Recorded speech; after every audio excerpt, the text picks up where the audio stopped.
It all started about 10 years ago, when monster genes began to awaken in people all over the world. With the awakening of this gene, man himself turned into a monster, seeking to destroy everything around him. From that very day on, the consciousness of those who had not converted was controlled only by a deep feeling of fear. Our hero, Dale, was also unlucky enough to awaken as a monster and even become their master. Driven by a monster's instinct, he played a significant role in the destruction of his home world. But no one expected that the person who converted would be able to retain his humanity. But of course, without outside help, this would simply be impossible. Standing up for the people, Cassinia tried her best to bring her friend back to consciousness. But the monster didn't hear her at all, reducing all her efforts to zero. Despite this, Cassinia believed in him until the very end. And at the last moment before the blow, Dale was able to stop and not kill her. Despite the approach of the monsters, Cassinia remained by his side, never ceasing to believe that her words and actions would reach her friend. And the hero had to fight the consciousness of the monster inside, striving to finish what he started. In the end, the monster's consciousness prevailed in this unequal battle, and with his own hands, Dale destroyed Cassinia's life. It was her death that served as the trigger for Dale's awakening. The realization of what he had done finally made the hero wake up. The monsters surrounding him immediately rushed towards their victim. The anger, rage, and despair that overwhelmed Dale awakened in him the desire to destroy all demons along with this world. But his strength was not enough to stand against several dozen strong opponents. The only thing Dale felt before his death was regret that he had not been able to wake up earlier. As if hearing his wish, the world made a concession to him, and at the very last moment of his death, transferred him back to the past. Thanks to a receipt left on the couch, Dale learned that he had returned a year earlier. The hero remembered this day very well because tomorrow he would learn that the demon gene was stored in his DNA. After that, they will put a bug on him and everyone will humiliate him, fear him, and turn him into a mutant outcast. He was distracted from his memories of the upcoming events by a female voice coming from the shower. Although Dale could not be called a good person now, in this life he was determined to protect Cassinia. He couldn't change the fact that he had monster genes in his body, but he could try to keep the situation under his control. Dale had another year to prepare for his awakening as a monster before he became one, and during that time he had to prepare for his awakening as a monster. But the outburst of his strong emotions provoked an early mutation in him. Dale completely forgot about such an important factor and so carelessly crossed the line, which became his end in the past. Just at that moment, very inopportunely, a girl came out of the shower. The monster's genes could not be put to sleep, so Dale had to restrain them by taking control of his emotions. It was here that the solution to the problem that had arisen came to him, to satisfy the hunger of the monster inside. Since time was short, he decided to get down to business as soon as possible. So, quickly getting dressed, he harshly told Anna that he had simply used her and now he had to go. He announced the end of the fun to the other girls waiting outside the door. His words provoked a furious protest from the fair sex. Wanting to snatch at least a drop of his attention, they all pounced on him, begging him to spend the night with them. Confused about how he had managed to glue them all together, Dale struggled to break free from their clutches. He didn't feel any regret about it because in the past, as soon as they found out about the gene, they themselves ran away from it. Only Cassinia, both in this life and in the past, remained to wait for him. Knowing full well how the evening would end, she bought Dale some medicine to heal his emotional wounds and waited to give it to him. But her friend's behavior was very different from usual, which greatly confused her. Dale once again failed to keep his emotions under control, and now his inner monster was bursting out. The hero's strength to restrain him was waning, so he asked Cassinia to return home. And he himself rushed away in search of food for his demon, to the bewildered cries of his friend. In order not to attract unnecessary attention to himself, he bought a raincoat in the first store he came across. And now, without the threat of being discovered, he walked precisely towards the smell of food. Just at this time, an explosion occurred in the place that attracted his attention. People ran away from the crowd of monsters, desperately hoping to save their lives. Dale didn't even flinch at the sight of the impending danger. Instead, he froze in anticipation. In an attempt to stop the monster, one of the men pushed the hero forward, but he flew past Dale as if he hadn't noticed him. The fact that the monsters now accepted him as one of their own undoubtedly pleased the guy. But he wasn't going to interfere and help anyone, because there was a special department for fighting monsters for that. They arrived at the scene quickly enough and created a stone wall around the monsters. completely unaware of the hero who slipped past. Inside, the battle was also raging. One of the rescuers lost his arm while saving 3 children from the clutches of a monster. But even so, his skill allowed him to continue the fight. Just when he was beginning to realize he couldn't handle them all, Dale appeared in front of her out of nowhere. Kyle wasn't exactly weak, but he was shocked that the boy had taken out a high-level monster with one blow. Quickly distracted from these thoughts, Kyle shouted at the hero to immediately run away with the children and leave the monster to him. But Dale had other plans. He couldn't let anyone see him eating lunch. That's why he knocked out the rescuer with one blow. And after that, he switched to the remaining demon, who would become his prey. Drawing on his experiences from his past life, Dale fought without holding back. The monster was no match for the demon lord's power. That's why I desperately tried to convey to the guy that there was no point in bearers of royal power killing each other.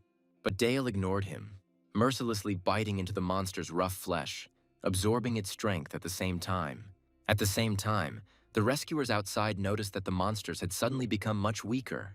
This made them feel ignorant because it meant that the main monster of the second level had been destroyed. Having dealt with the remaining demons outside, the rescuers hurried inside to their friend. Even though he had lost his arm, they were happy to see Kyle alive. But he admitted that the monster did not fall by his hand and told about everything he witnessed. The story of an ordinary guy eating a monster caused great concern among his partners. Our hero, satisfied with his dinner, got rid of his cloak and was now returning home. Upon reaching his home area, Dale immediately found himself plunged into memories of the past. In that life, the area suddenly lost power and the disruption caused people's abilities to go out of control. As a result, more than 100 people died, including Cassinia's parents. The girl herself was seriously injured, and there was a severe burn on her face. Checking the time, Dale confirmed that there were still 4 hours left before this incident. But he was very alarmed by the fact that the streetlights were turned off ahead of time. Meanwhile, Cassinia tried with all her might to contain the force of electricity that was bursting out. She didn't want anyone to get hurt because of her, but she felt like she wouldn't be able to hold back any longer. At that moment, Dale appeared through the window. He promised to help her and asked her to trust him. Cassinia had no choice but to rely on him. After that, Dale boldly grabbed her hand. He needed to act quickly, so without any preparation, he threw Cassinia out of the window with one jerk. The girl was instantly overcome with fear from the fall, but she could not allow herself to scream so as not to wake everyone. Almost immediately, Dale himself appeared in the air and picked up his friend in his arms. By creating a tentacle from his hand, he managed to cling to the protruding part of the roof. This way, they were able to climb onto it safely. Having released Cassinia, the hero told her to release all her energy into the sky. When the girl followed his advice, Dale sighed with relief, glad that this time he had managed to help her. Only after coming to her senses after the forceful release did Cassinia notice Dale's hand. When he began to tell her about his mutation, she interrupted him, covering his mouth with her hands. She was very worried about him and insisted that he not tell this to anyone else. The hero assured her that she was the only one in this world to whom he could unconditionally trust this secret. Soon, paramedics came up to the roof, wondering who exactly had released that powerful lightning bolt. Cassinia immediately confessed, and the man told his subordinate to prepare 2 reagents to test her abilities. Bishop explained everything to Xenia and took a drop of her blood. He assumed that the girl was strong, but the actual result exceeded all his expectations. Our hero's blood was also taken, but he did not have any hopes because he knew that he had no abilities. But contrary to his expectations, a weak reaction of the reagent still appeared. Dale suddenly realized that this happened because he ate the monster, which in turn ate the rescuer's hand. Upon arrival at the research institute, our hero underwent several more tests to determine the percentage of the hero gene. There, it was confirmed that he had 1% that would allow him to enter the Hero Academy. The sister who conducted all the tests promised to help him with his application to the academy.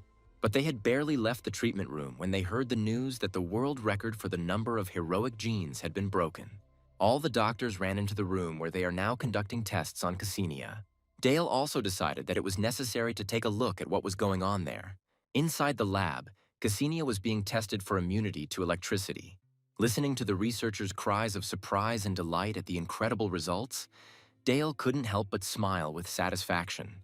When the voltage reached 2,000 volts, one of the researchers expressed concern for the girl's condition, but she didn't feel any discomfort at all. The increase in voltage to 3,000 volts already instilled real horror and bewilderment. At this point, Cassinia suggested stopping, fearing that she might lose control further. Dale wanted to go to his friend when it was all over, but they wouldn't let him in because it was too dangerous to be near Cassinia. Besides him, there were others who wanted to meet the newly minted talent. Thanks to their power and status, they had no trouble getting permission to enter. When the stranger approached Cassinia, she asked him to stay away, fearing that he might get hurt. But Armin was not at all afraid of her electricity, and even offered to release the excess power using his fire. Cassinia didn't trust this man, so she rejected his offer. Armin knew that they would have many more opportunities to get closer at the academy, and did not attach any importance to this. He spoke in detail about the process of admission to the academy and the division of students into groups there. He also admitted that he would like to see her on his team among the strongest students. But Armin once again refused, because she already had a partner. It wasn't hard for Armau to guess who this man was, and he didn't consider Dale a rival, considering him too weak. With the appearance of her friend, Cassinia seemed to forget about Armin's existence. Here his uncle called him, saying that they urgently needed to return back to the academy. Once in his uncle's office, Armin insisted that they needed to get a genius like Cassinia. But Douglas decided not to act rashly and first get rid of the obstacles in his path. Afterwards, he turned on the recording sent to him, which reported Dale's low levels of heroic genes. Having contacted the right people, he used his influence and achieved the result he and his nephew wanted. Meanwhile, Dale told Cassinia that because of his mutation, he needs to eat other monsters or people in order to transform. Contrary to his expectations, the girl was not afraid and even said that there were many people in this world who deserved to be devoured. When the nurse reported that Cassinia's parents had come to pick her up, the girl promised to keep everything a secret. After that, she left the ward, hurrying to her family. Dale could tell from the nurse's guilty look that she didn't have very good news for him. She admitted that his application for admission was rejected because 1% of the hero's genes does not distinguish him from an ordinary person. The hero was surprised by this, because usually even 1% would be enough to get in. Anna knew this too, so now she was in a state of genuine bewilderment and anger. Her eagerness to try again was stopped by Dale, who said that it was not worth her time. The reason for his calmness was that he had one more idea in store for how to get into the academy. But before Anna could even leave the room, she received another message saying that Dale had a chance to get in. Upon learning of our hero's chance to pass the test intended for expelled students, Armin became furious. Douglas was also extremely dissatisfied with the actions of the academy director, which could leave a mark on his reputation. So he was determined to do everything he could to prevent Dale from passing this test and disgracing the director. For the upcoming test, an order was given to prepare the necessary place and equipment. Douglas managed to bribe one of the employees by making several conditions. The head of the research department, Pavel, was also involved in this and saw his own benefit. So, with Dale's dossier in hand, they plotted his downfall. And so, 5 days later, our hero, along with the others, arrived at the testing site. Pavel was surprised by the guy's emaciated appearance, but he thought that it was only to his advantage. Dale's energy was almost depleted, and now he was fighting the strong desire to devour those around him, holding back the monster. Soon they were approached and told the rules of the test. An important condition was that only 3 participants would be able to obtain the winner's card and enter the academy. The corrupt employee deliberately inflamed the situation among the participants, turning them against Dale. His plan was successful because all the participants glared at our hero with hatred. Afterwards, when all the participants were divided into rooms, Dale realized that they were plotting against him. This guess was confirmed by the bloodstains left on the door bars, which would attract monsters. Boris did not hide his involvement and openly said that Dale would not survive the first test. He deliberately led him into a room with a broken lock that could help the guy. The plan was that the monsters would burst inside and tear him to shreds. However, our hero had a way out of this situation. The door is behind, but using it means automatic defeat. Bruce tried in every way to convince him of his worthlessness and the need to use this door. But our hero had his own plan, and thanks to his special abilities, he could turn the situation to his advantage. Returning to the control room, Bruce informed the chief that he had prepared everything and there should be no problems. Pavel even bet that Dale would run away as soon as the first monster appeared in the arena. Along with the announcement of the start of the test, several monsters were released down. Pavel and Bruce watched everything with wide smiles, waiting for the boy to decide to run. Imagine their surprise when Dale kicked open the door to his room. 3 monsters immediately rushed towards him. The hero intended to take advantage of this opportunity and feed on the monsters, but they simply ran past. It was at that moment that he remembered that the monsters accepted him as one of their own and simply ignored him. The incident left observers shocked and perplexed. So right before their eyes, Dale headed for the winner's first card. But Pavel knew that he wouldn't be able to get her that easily. Then, as if out of nowhere, David appeared behind the hero, also trying to take the card. He possessed a special spiritual ability, a psychological attack, which he decided to use on the enemy. His plan would have succeeded if Dale had not possessed strong demon genes. The monster's power shattered David's confidence and filled him with a shuddering fear. From horror and mental strain, blood began to flow from the boy's ears and nose. The monsters were also distracted by what was happening between them. Upon seeing a living man, they changed their target and rushed towards David. Dale knew that they wanted to eat his opponent and did not interfere. Instead, he decided to satisfy his own hunger. So he took advantage of the moment and, unnoticed by others, began to eat the monster's body from the inside. The demon's power he absorbed completely restored the boy's own strength, causing him to finally relax. But suddenly the monster tried to attack him. Dale was disappointed that these monsters didn't know such a thing as helping others. Looking at Dale's calm, David shouted in bewilderment that he should run, otherwise he would be torn apart. To his surprise, he managed to take out the monster with one blow. Watching this battle, it seemed to David that Dale knew all their movements by heart and was moving on an instinctive level. Thus, all three monsters were destroyed in just a couple of moments. Pavel and Boris were unhappy with this result, but the first was sure that this was far from the end. Once the monsters were destroyed, the other challengers surrounded the hero. They didn't see him as a worthy opponent and simply demanded that he give them the map. Unlike them, David saw the whole fight with his own eyes and knew that this guy was not weak, which he tried to warn the others about. But his friends ignored him, saying that he was also not worthy of being their rival. So they decided to get rid of Dale and then have a fair competition between each other. Before that, they had to deal with the newly appeared monster. Dan was one of the strongest among them, so he confidently stood before the monster, not even thinking of running away. And when the monster raised his hand to strike, he met the blow with his fist, thinking that he could easily parry it. Only his arm was broken with a crunch. With a powerful blow, the monster slammed the guy into the wall opposite. Tyler snorted in displeasure and concluded that Dale was very lucky that those monsters were weak. But as soon as he turned his gaze to our hero, he saw that he was flying towards him with his fist raised to strike. Dale belatedly realized that he needed to use his friend's hand, otherwise this blow would destroy Tyler. Therefore, he tried to restrain his strength as much as possible. But even so, the blow was too strong for an ordinary person. Fearing that the boy had died, Dale rushed to check if he was breathing. And having confirmed this, he relaxed and turned his gaze to the others, asking if they still needed his card. But here a more serious problem appeared in the form of a monster chasing its victims. Tyler cared about the lives of his friends, so he asked Dale to help them, promising a generous payment. Without thinking twice, the hero decided to help these guys. Observers did not expect such a development of events at all. To fix this, Pavel decided to take more drastic measures and ordered the release of test samples of monsters. Boris knew that these monsters were much stronger than ordinary ones, and that ordinary children would not be able to cope with them. But Pavel was sure that the boy had a special ability that would not allow him to die.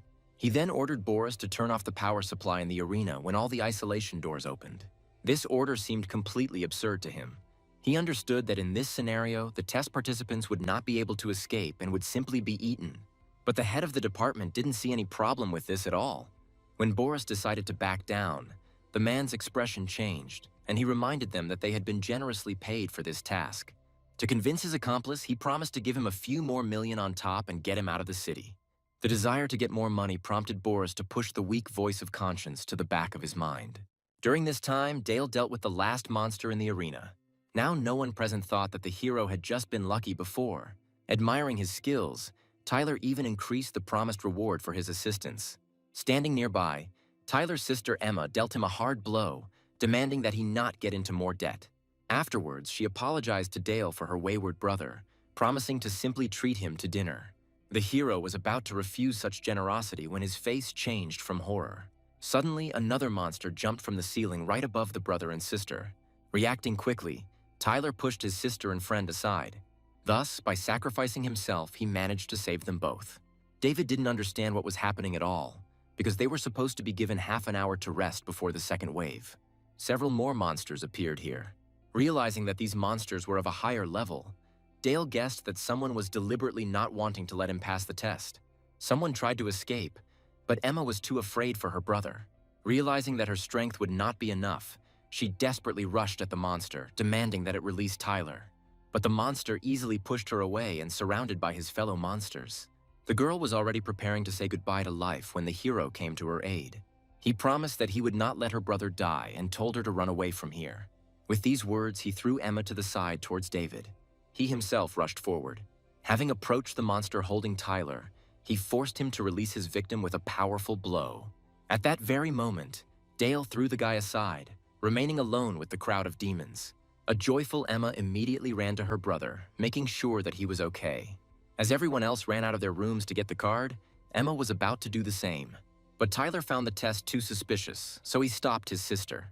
So they moved into the room together, already resigned to their own defeat. Dale easily defeated the monsters, eating them along the way and increasing his strength. At some point, he noticed that the hatch in the ceiling had opened again. Hoping to be saved, Tyler made his way to the escape door. But the button hanging there didn't work due to a power outage. Here, Emma reported even more terrifying news. The number of people constantly arriving at the arena increased tenfold, and now there were at least 100 of them there. Engrossed in the fight for the winner's card, the other participants were completely oblivious to what was happening around them. It was only when hundreds of demons were in the arena that they realized the full horror of the situation. From the top floor, Boris watched the hell that reigned below. Not without a hint of mockery, he thanked Dale, saying that tomorrow he would cross the border and be provided with money for the rest of his life. Without listening to his monologue, the hero threw the monster's severed arm in his direction. But when she simply flew past, the man laughed at him. But Boris had no idea that our hero's plan was different. In an instant, he was thrown down from his safe zone. Overwhelmed with horror, Boris quickly changed his tone and was now begging Dale for help. But not only did he not intend to help, but he also deliberately pushed the monster towards his new victim. This was exactly what Dale got paid for. Having devoured it, the monster's body began to rapidly transform. Thanks to his heightened level of consciousness, he recognized Dale as a traitor and ordered the other monsters to get rid of him. When all the monsters rushed at the guy at once, Pavel was sure that this time it would definitely be the end for him. He had prepared a way out for himself in advance, which he now took advantage of. Cutting off the last hope of salvation, the man destroyed the supports holding the lid from closing. He then walked over to the unconscious boys sitting at the monitoring console. To bring them to consciousness, Pavel doused them with ice water. And then he immediately attacked the poor fellows with a furious cry, demanding an explanation for the mess happening around them. When they blamed Boris for everything, they demanded that all electrical problems be fixed. It would have taken at least an hour to fix everything, so one of the guys suggested simply calling the rescuers. But Pavel was categorically against this option and threatened the guys with a fine of 100 million for his own carelessness. In the end, he achieved his goal, buying himself a whole hour to completely destroy Dale. Closed doors and inoperative cameras untied our hero's hands, giving him complete freedom.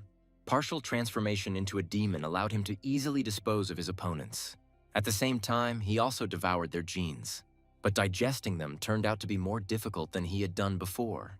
But despite this, he continued to devour monsters, striving to become stronger and once again achieve the title of king. When there was not a single living monster left in the arena, his transformed arm began to develop. From his past life, Dale knew about the existence of a common demonic network to which the brain of every monster was connected. And now, since the hero was more of a demon, this network had a strong influence on him. So he tried to take control of the situation before his consciousness was taken over by other monsters. Suddenly, he heard the voices of the surviving participants. Tyler tried to convince them not to attack Dale, who saved them, but they did not listen to him and only beat him more. And then they headed towards the seemingly wounded hero to take away all 3 of the winner's cards. Despite his own wounds, Tyler tried to stop those guys. But David's cry that if he did this he would die made him change his mind. Meanwhile, Sam and his guys had already reached Dale and attacked, demanding that he give up the cards. But suddenly a new monster appeared right out of the ground, leaving no trace of the 2 guys. The one who remained could hardly believe what had happened. Looking up, he saw a terrifying dragon looking down at him from above. Suddenly, the monster let out an incredibly loud roar. It was so piercing that it caused David and his brother and sister to lose consciousness. Robert, who was closest to the monster, began to bleed from his ears and eyes. At that moment, he remembered the recent incident when this same dragon destroyed the local cleansing bureau. Now he was filled with real despair, and some kind of winner's card seemed like a real mockery to him. Just a few moments later, the dragon devoured him too. The hero didn't feel any particular joy from the fact that he would still have to deal with this monster. But he had no choice when the dragon attacked him. Dale was able to defend himself only thanks to his mutated hand. The monster turned out to be much stronger and almost destroyed the guy's hand. All this time, Cassinia was in the waiting area and worried about her friend. Thanks to her power, she sensed a power outage in the training arena and became suspicious. So she approached the security guards and reported a problem with the electricity supply. Her words caused the parents present to be alarmed with horror. The guards immediately tried to shut Cassinia up, saying that there couldn't be any problems there. Suddenly, the air in the room became heavy, and each parent's body was pierced by a sharp flash of pain in the area of the heart. The same pain made the guards fall to the floor. Cassinia's suspicions about what was going on inside only grew stronger. So, ignoring the guards' shouts, she rushed inside. Having quickly reached the required compartment, she found a group busy restoring the blocked doors. They tried to kick her out of here, but she told about her ability and offered to help restore electricity. But the man did not believe in her abilities, and again demanded that she leave there. Cassinia had no choice but to insist on her own, forcing the air to become saturated with electricity. The man was puzzled where this electricity came from, but quickly remembered the newly minted genius. The possibility that this little girl could actually unlock the windows and doors did not please him. So he demanded that Cassinia stop, claiming that her abilities were unstable. Other workers shared their boss's concerns and even pulled out pistols in case she resisted. The man thought he was in a more advantageous position and continued to press the girl with his demands. When the excess electricity caused the heart to beat faster, the others became frightened and started shooting. The numerous bullets that flew at the girl jokingly scared the main guy here. He only wanted to scare her and not be responsible for someone's death. But when all the bullets had passed, he was ready to believe in God, amazed at her luck. Cassinia herself was surprised, but quickly realized that the electricity was creating a magnetic field around her, distorting the trajectory of the bullets. Seriously frightened by the girl's inhuman strength, the man decided to call for help. But Cassinia took all the devices and weapons from the men in one movement. When they crashed against the wall, she firmly demanded that the door to the arena be opened for her. Pavel was completely perplexed and indignant when he was informed that the electricity had returned. The hopeful employee decided to open the doors first to save other people. The button was pressed before Pavel had time to resist in any way. The next moment, all the doors began to slowly open. Cassinia suddenly rushed forward, wanting to make sure that everything was okay with Dale. As soon as the girl found herself inside the arena, she saw a huge monster. At first, she was overcome with sheer terror. The men following her were also quite scared. In the very center of what was happening, Cassinia saw her friend, who was about to be devoured by a monster. Determination and a desire to help instantly flared up inside her, pushing aside her fear. At the same time, entire neighborhoods outside suddenly began to lose power. The surge of electricity that had rushed towards the arena had created chaos at the cleanup headquarters. Feeling the electricity in the air, Dale realized that Cassinia was there and had come to his aid. The opportunity that presented itself undoubtedly pleased the guy. With a jerk, he managed to push off the dragon's body, sending a clot of blue flame towards it. Dale was about to attack again when he noticed his friend lying nearby and immediately rushed towards her. Watching what was happening, Paul was delighted by the appearance of this dragon, which made his task easier. He was sure that in the current chaos, there would be no evidence left and no one would notice if he got rid of Dale on the sly. So, under the pretext of saving the children, he gave the order to use all available forces to distract the dragon until the cleanup team arrived. Dale felt relieved when the local staff took on the monster, but he couldn't relax. At that moment, his evolution level had reached the 3rd level, and it was becoming more difficult to maintain his human form. Acting on instinct alone, the hero turned around sharply and stopped the object flying at him. Pavel was shocked, but not at all because Dale was able to stop the goth attack. It was the boy's changed appearance that struck him. Even though he didn't know what a hero was, he had no intention of deviating from his original plan. He created several sharp golden rods and pointed them at the guy. But he again defended himself with his transformed hand, allowing the bars to penetrate it. Such inhuman abilities only further fueled Paul's desire to destroy him. But he didn't expect that Dale would be able to get rid of the bars with his blue flame. The next moment, the hero attacked him in response, raising a column of dust into the air. Pavel barely managed to escape unharmed from the crater of blue flame. Looking at the guy in front of him, he tried to understand what he was, but it was difficult to classify him as a human or a monster. He decided to wait for the Bureau to personally destroy the guy, mistaking him for a monster. Dale, however, was trying his best to contain the transformation that was bursting out. But the part of the dragon's power that he had absorbed was too unbridled and did not want to obey. When the guy started to rush from side to side, Pavel prudently created a shield from his black spikes on his hand. The man believed that his defense could handle everything, but it only took one blow to dispel this illusion. Only now did Pavel realize that he was simply not capable of resisting such a monster. In order to save his life, he attempted to escape, prudently informing the approaching cleanup team. But suddenly Cassinia blocked his path. The man tried to reason with the girl and open her eyes to the monster she was protecting. But Cassinia was already well aware of everything and was completely on her friend's side. Her blow sent the man flying straight towards Dale. He delivered the decisive blow with his hand and absorbed Paul's powers. At that very moment, he was struck by a bad feeling. The cleanup team was already here. Turning to his friend, he shouted at her to quickly move away from him and pretend that they were strangers. Dale was afraid that he wouldn't be able to return to his normal appearance in time. But despite her fears, Cassinia decided to stay by his side. She was firm in her decision, which was clearly visible in her eyes. The realization that she remained the same brought a slight smile to the guy's face. In an attempt to hold back the dragon, a group of repairmen put up a 3-star shield in front of themselves, hoping that it would help, but he didn't last even a couple of minutes before he was penetrated and the main one was mortally wounded. In the face of such a terrifying monster, the panic and horror of the employees only increased.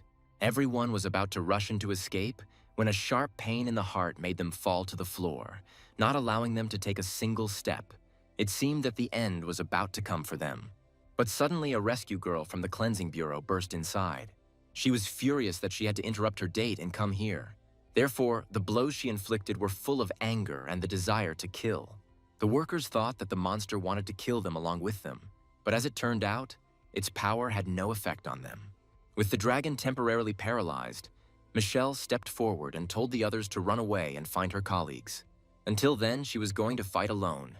At the same time, Cassinia stood up for her friend and shouted at him to hide in one of the rooms and come to his senses there. As Dale obediently ran inside, she set about her plan to buy him some time.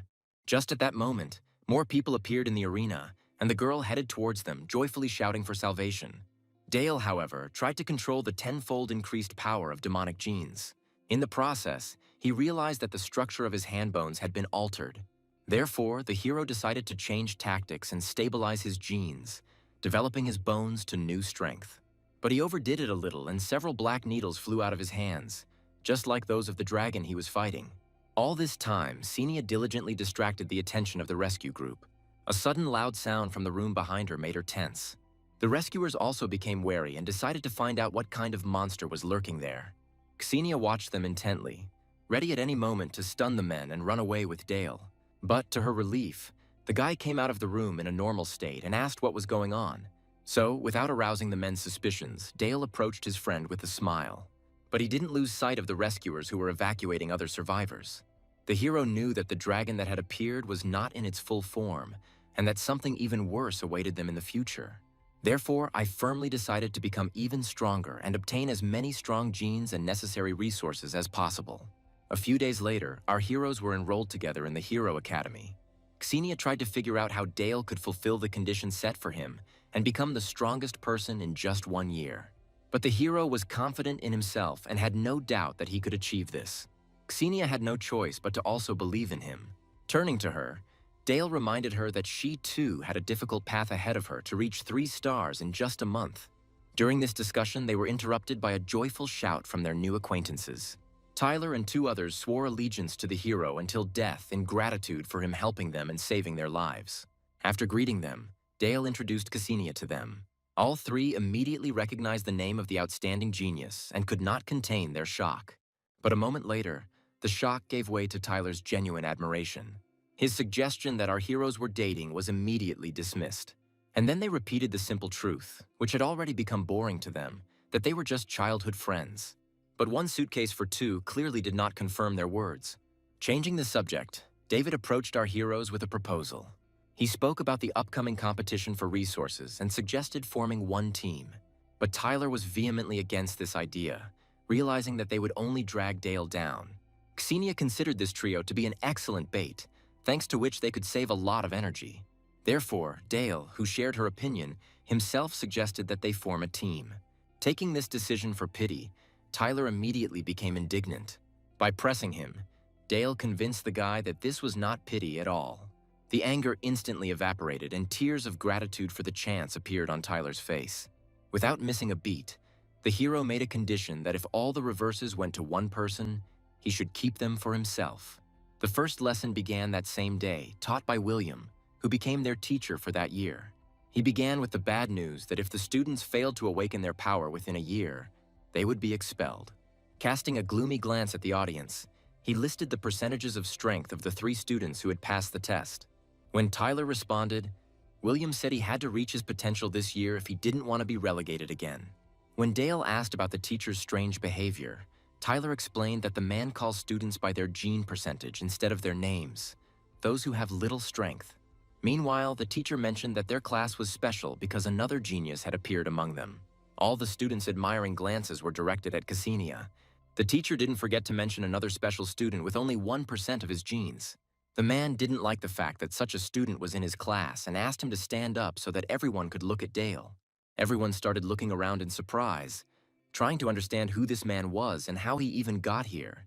Without a drop of embarrassment, the hero stood up and informed the teacher that he had already awakened his power, which was connected with metal. William didn't believe that 1% of genes could awaken the force and asked him to come out to him so that he could help conduct this lecture. On his way down, Dale asked the teacher for a set of resources in exchange for his help. Afterwards, William explained to the students the nature of awakened abilities and how to properly awaken and control them. To demonstrate everything clearly, he took out a metal bar. Having calculated the required amount for 1% of Dale's genes, the man broke off a small piece. Saying that the hero could only control so much metal, he threw him the piece. After this, the man turned away from the boy, preaching that only the number of genes determines all of a person's achievements. He cited as an example the current genius, Alexia, with 91% of the genes capable of breathing freely underwater. He again mentioned Cassinia and her immunity to high-voltage current. For those whose percentage was less than 20, William would put a cross on them right from the start, because they were not capable of awakening the power. Only Dale proved otherwise by causing the metal in his hand to disappear into his body and reappear. Perplexed, the man wrote it off as the boy somehow just being incredibly lucky. In order to undermine the hero's confidence, William decided to show him the entire difference between 1% of genes and 80. As a multitude of golden tentacles rushed towards Dale, he simply covered himself with his piece of metal. The man continued to press with his strength, continuing to talk about how just one strong person could cope with an entire army. But Dale didn't seem to feel this pressure. A confident smile remained on his face. At some point, he even remembered that in the past he had killed this teacher with his own hands in the guise of a monster. William saw that his actions had no effect against an ordinary student, and this irritated him quite a bit. Dale understood that the reason for this was that in addition to 1% of the heroic gene, he also had 99 demonic ones. Therefore, he could have easily overcome the teacher, but he did not intend to do so as not to attract unnecessary attention to himself. So, trying not to look too fake, the hero finally gave in to William. The man was perfectly aware of what had just happened and could not hide his surprise. Naturally, none of the students noticed this. Everyone simply admired the strength of their teacher. His own defeat in this battle replaced the man's earlier contempt for Dale with interest. Having thanked the guy for his help with the demonstration, he allowed him to return to his place. Then he turned to the class and announced that a competition for newcomers would now be held. Everyone had been waiting for it to start for a long time, but many had doubts about Dale and his small percentage of forces. One of those present had heard that the hero wanted to defeat everyone and was now extremely interested in how Dale would do it. So, making an exception, Eli invited our hero to his group. Usually, he would have recruited students with a high percentage of genes, but for Dale's sake, he made a concession and helped him implement his plan. In fact, Eli was targeting Cassinia, who follows her friend everywhere. The offer seemed very generous and tempting, but Dale refused without even hearing the whole thing. Having received a sharp refusal, Eli no longer hid his true attitude towards the guy and confessed the purpose for which he invited him. In response to all his threats, Dale only smiled broadly and wished Eli luck in his plans. When the enraged boy returned, William advised him not to provoke others ahead of time. He then moved on to the main task, the competition, and handed out resource coupons to the students, along with some instructions. The competition itself, for the fight for resources, took place in the forest near the academy, and only an hour was given for its completion. Tyler was eager to go and help Dale win resources. His sister had nothing against it, unlike David. He was too afraid for himself, which is why he accepted Eli's offer in exchange for a favor. Tyler perceived his actions as a personal betrayal, but he could no longer do anything, because Eli's guys began to slowly surround them. Instead of attacking Dale right away, the stronger guys chose to leave him for last. The hero kindly agreed to wait until their attacks on the week ended. At this time, Eli was already in full swing hunting for resources. He used his water element to its fullest extent without fear of causing harm, so he amused himself by dealing with every enemy he came across. His team members acted in exactly the same way. Having waited for the right moment, Armin went out to meet Eli, intending to seize the resources he had collected. Eli had no doubts about his powers and even assumed that he was superior to some rich heir of a famous family. Both guys immediately clashed. In response to the enemy's fire attack, Eli used water. However, contrary to his expectations, his attack turned out to be much weaker and was unable to extinguish the fire. Having finished with their main victims, Eli's guys switched back to Dale to take the last batch of resources. Ed hoped that our hero would be pretty scared and would decide to simply give up. But suddenly he noticed streams of electricity emanating from Cassinia. Before the girl could do anything, he decided to get rid of her. Halfway through his attack, our hero intercepted him, asking how long it would take her to gain control of the power. Ed's former self-confidence diminished, and suspicions crept in that his opponent was far from an ordinary weakling. Watching the whole thing from the roof of the building, William concluded that the Academy's electricity bills would increase significantly. But he was glad that this was not his headache, but the finance department's. Still holding his opponent with one hand, Dale asked why she hadn't released her current yet. To prevent her attack, another daredevil rushed towards them. Without even being distracted from the conversation, the hero easily overpowered the second opponent. Realizing that Dale wasn't so simple, the remaining guys decided to all attack at once. Cassinia asked for a couple more minutes to find the missing person. Thanks to the electrons sent through the air, she was able to easily determine the location of Eli, who was fighting with Armin. Now that she knew where everyone was, she was able to go on the offensive. Meanwhile, Eli continued his attempts to fight off the enemy's fiery attacks. But each time, Armin showed his superiority, demonstrating amazing control of his fire element. Eli couldn't last even a minute against him. Only after experiencing the repeated taste of defeat did the boy realize the difference in their strength. After letting Eli go, Armin praised his endurance and decided that from now on he and his guys would work for him. Eli took his proposal with caution, not understanding what benefit Armand would gain from it. He admitted that his powers had already reached 3 stars and he could graduate from the academy right now. His words left Eli even more confused. Armin's goal was to recruit young talents for his family, which is what he told the boy about when he invited him to join. Eli did not refuse his tempting offer. As soon as he extended his hand towards Armand, several bolts of lightning flew out of nowhere in their direction. In a matter of seconds, Eli's body was engulfed in powerful electric shocks. The same fate befell everyone else who was unlucky enough to be nearby. Unlike them, Armin was luckier. He intuitively set up a fire defense. Here, Dale emerged from the bushes with his friends, whom he instructed to collect coupons from immobilized opponents. Noticing Armand here, the hero was not very surprised, but he completely ignored Dale. It seemed that Cassinia's presence here greatly disappointed him. The girl immediately stopped his attempts to win her over to his side, giving a clear refusal. But Armand had no intention of convincing her, and simply decided to wait until she changed her mind of her own free will. Dale covered Cassinia with himself, believing that she was not yet ready to fight such a strong opponent.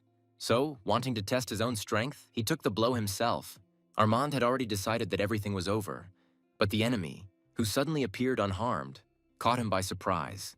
He instantly created a fiery palm in front of him, intending to grab Dale, but he failed. Then he had to use more force. Having surrounded the hero from 2 sides, he left him no chance to escape.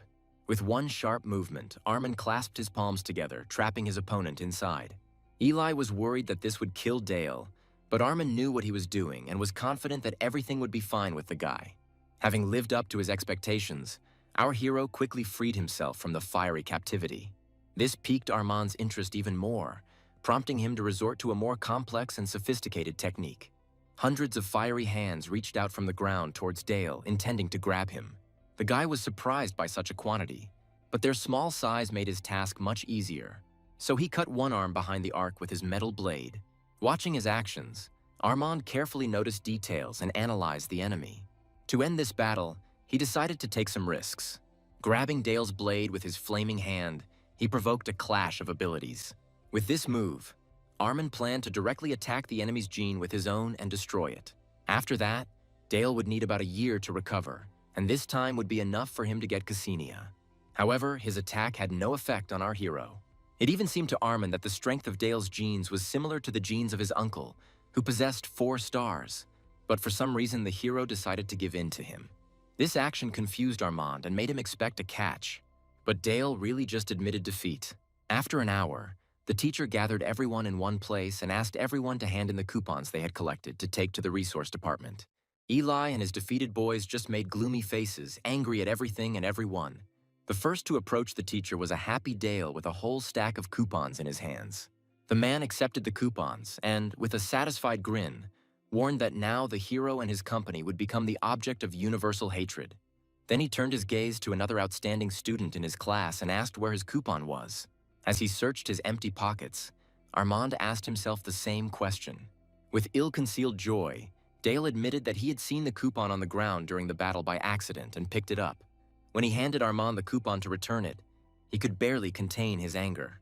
Having promised himself to get rid of this guy at any cost, Armand hastily left the forest, leaving behind the coupon, which he no longer needed. That same evening, Dale received his resources, and now on the way to the dorm, he shared what he had obtained with Tyler and his sister. All this time, Emma wanted to ask why Dale didn't defeat Armand, although he could, and finally decided to. The hero replied that at that moment, resources were more important to him than victory in that battle. After walking a few blocks, Tyler noticed his friend was going in the wrong direction and called out to him. Dale pointed to the building ahead and said that the academy had set aside special spots for high-achieving kids and that he was heading there. Emma realized that he would live with Cassinia before her brother. But as soon as he realized this fact, he no longer interfered and joyfully wished the couple good night. So our heroes continued their journey together, discussing that they would need the whole night to absorb all these resources. Once inside, Dale explained the method used to enhance a person with special genes. Under his clear direction, Cassinia emptied one of the vials of potion. After this, the hero suddenly approached, asking to attack him with electricity to check how much her strength had changed. But the girl was too surprised by her friend's closeness and did not hear what he asked her about. Recent events immediately began to surface in his memory, showing how much Dale had changed. The guy's repeated request forced Cassinia to emerge from these thoughts. Not waiting for any reaction from her, he pinched her cheeks, trying to reach his friend. She recoiled in surprise and unexpectedness. With one careless movement, Dale fell to the floor after her, covering her with himself. This ambiguous situation confused the girl. Her request to get up was ignored by the hero. Instead, he moved closer, which embarrassed Cassinia even more. Turning away, she repeated her request to stop this. At that moment, Dale barely audibly wheezed that he wanted to eat her and was barely holding back. Taking his words for a stupid joke, Cassinia turned an indignant gaze on him. But her friend had indeed turned half into a monster, and now his sharp fangs were ready to sink into her body. Seriously frightened, Cassinia reacted with lightning speed and attacked him with her current. The force of her blow was so strong that it extended beyond the room and nearly hit the house next to it. After this, Dale admitted, not without admiration, that the strength of her genes had increased, and it was indeed difficult for him to resist eating her. The girl only chuckled in displeasure at this.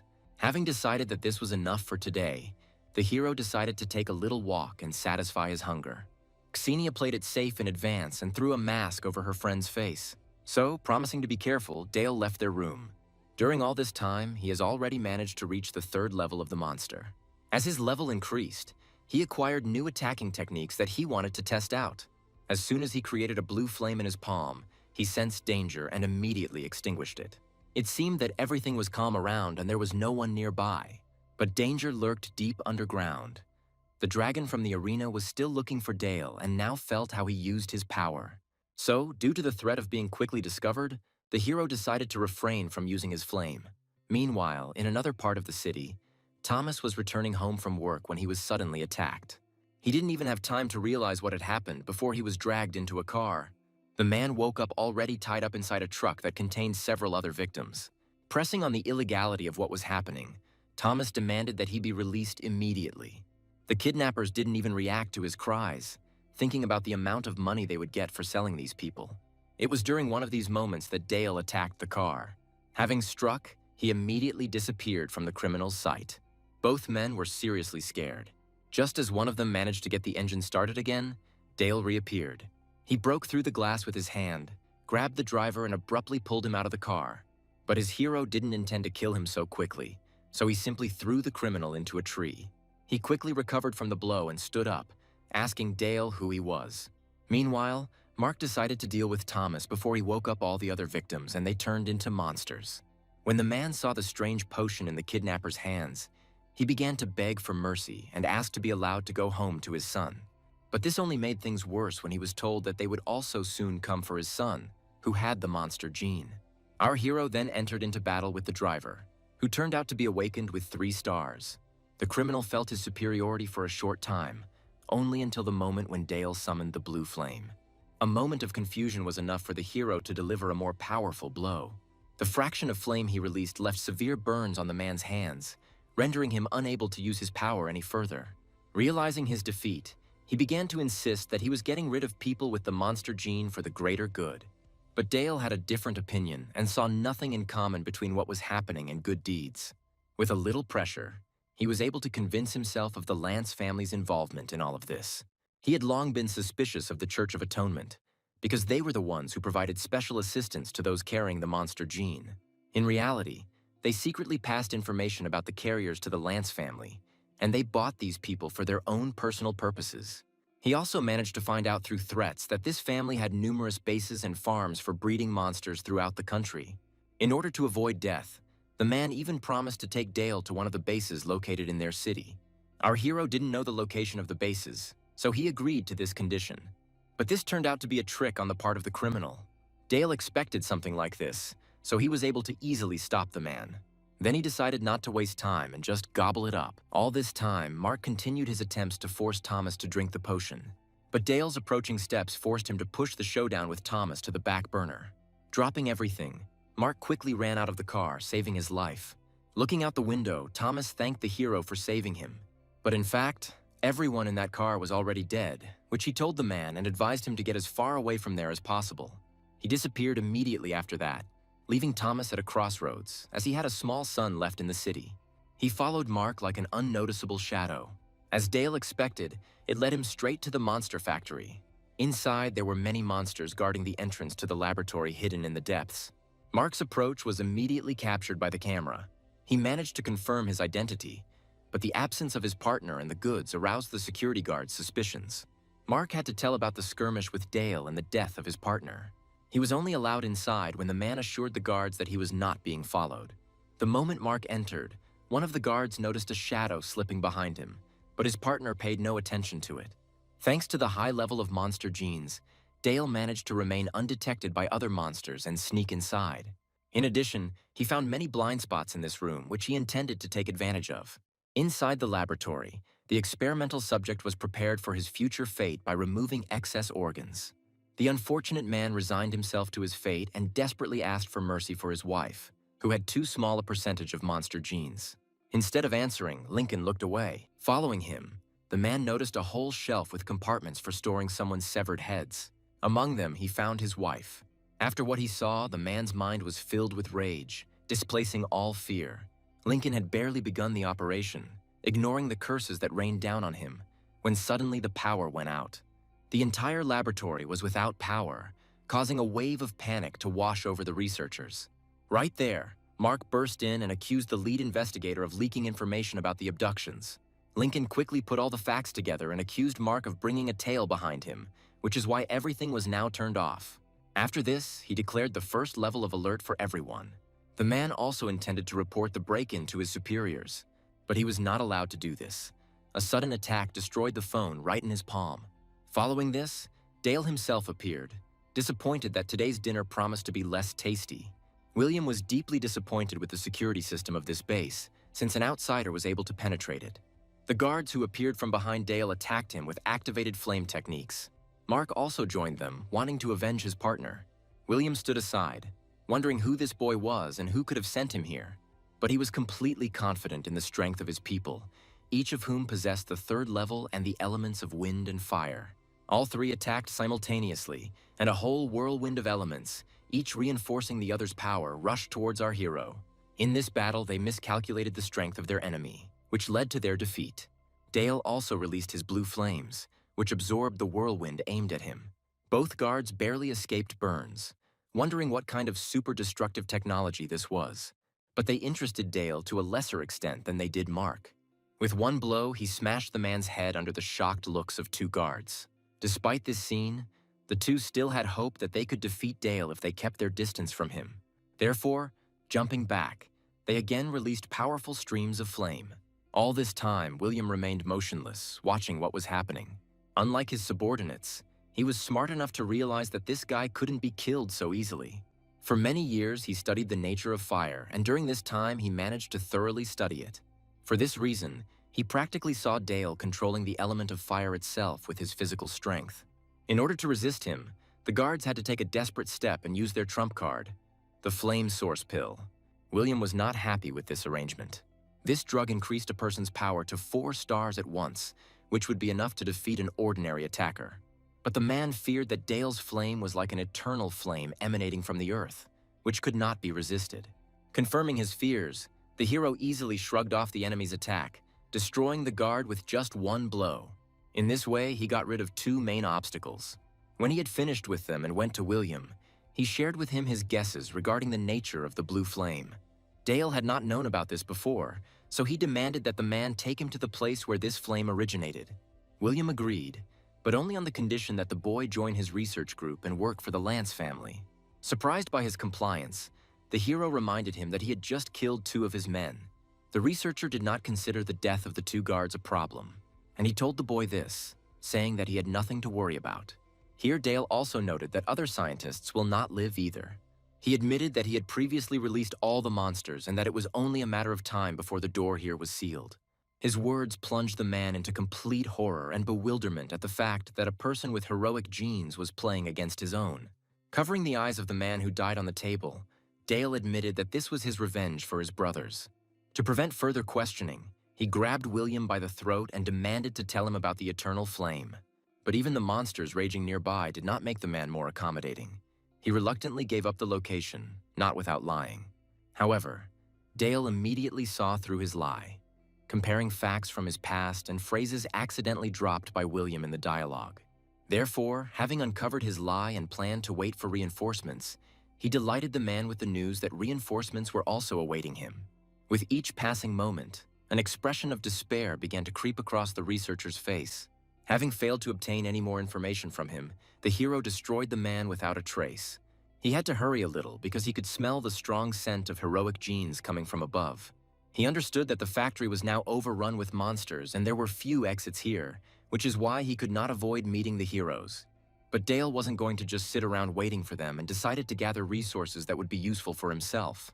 After this, he decided to take up the original purpose of his journey, to feed on monsters.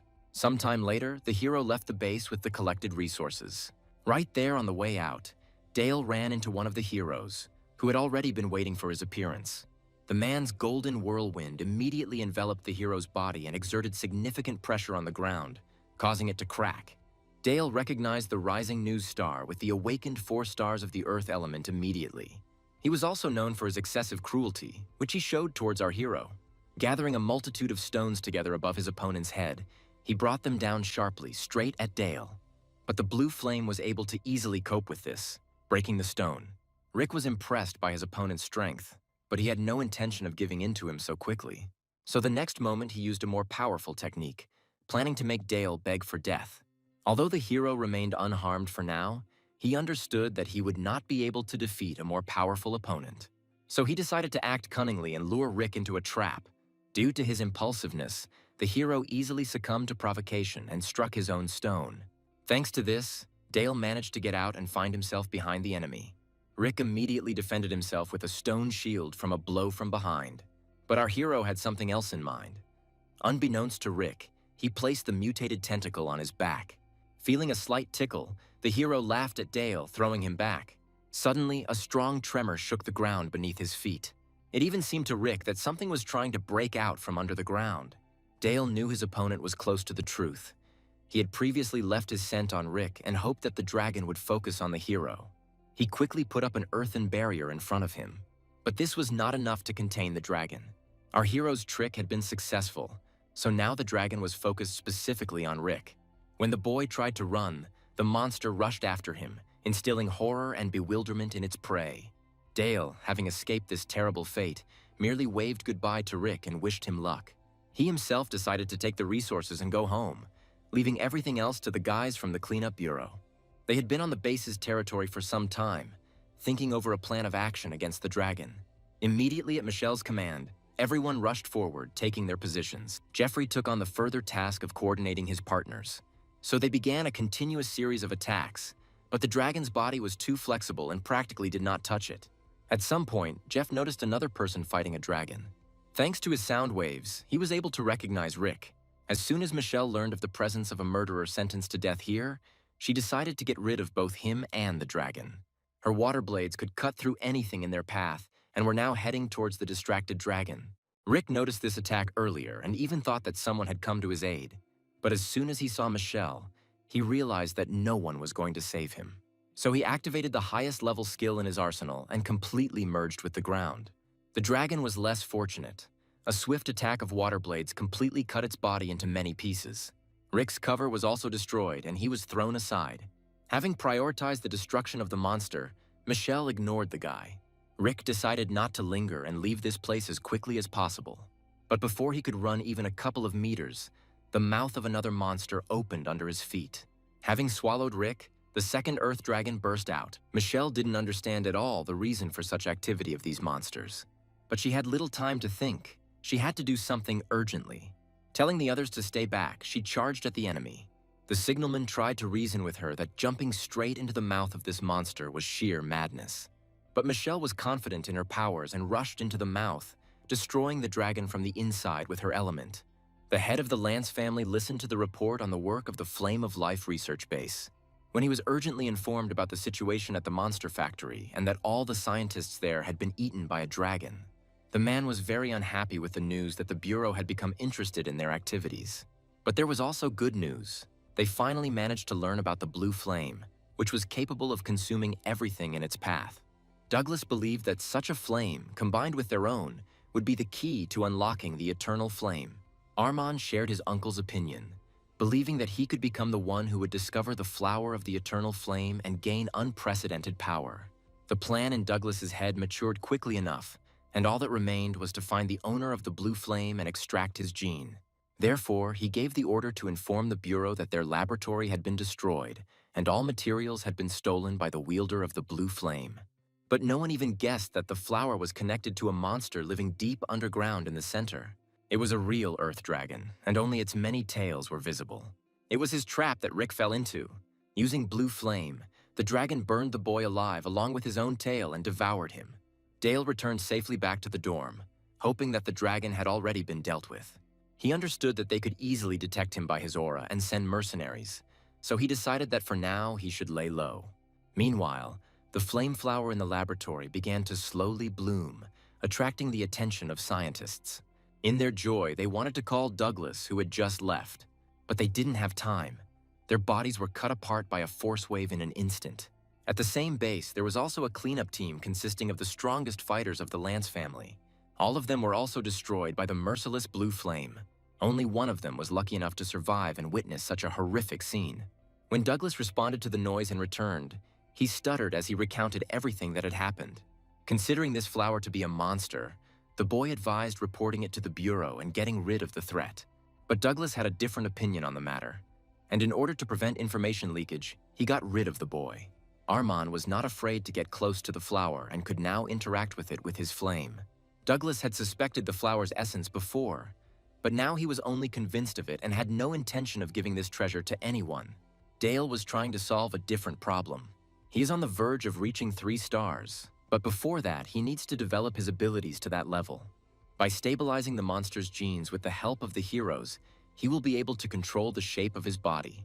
But now he didn't have enough heroic genes to level up, and he needed a little help from Cassinia. She easily gave her consent. After this, the hero transformed his hand, intending to conduct a small experiment. A small tentacle dug into her neck, causing the girl to close her eyes in pain. A small amount of monster genes spread throughout her body. This triggered the full activation of Cassinia's heroic genes, increasing her power. Dale explained the entire process to his friend, removing unnecessary worries. He wasn't at all worried about power outages, knowing full well that the academy would pay all the bills. At the same time, the secretary burst into the director's office, reporting that all the electrical equipment was out of order. But the man was not concerned about this issue. He guessed that their brilliant student was just training now and even admired her talent. The secretary did not share his enthusiasm and pointed out that their electricity bills would skyrocket. But this question also did not bother Roger, who considered that his student's talent was 100 times more valuable. In the middle of this conversation, a call came from the telephone line intended for communication with the cleansing bureau. Roger could no longer contain his surprise when he received the message that the entire city had lost power and a demand for compensation. After this conversation, he asked to call Cassinia to him. Dale came with her and apologized for the inconvenience. When the director asked the girl if she had managed to achieve 1 star, she admitted that she had not. Roger found it difficult to hide his disappointment, and even offered to teach her how to control her electricity. Cassinia's sudden admission that she had achieved 2 stars stunned the man.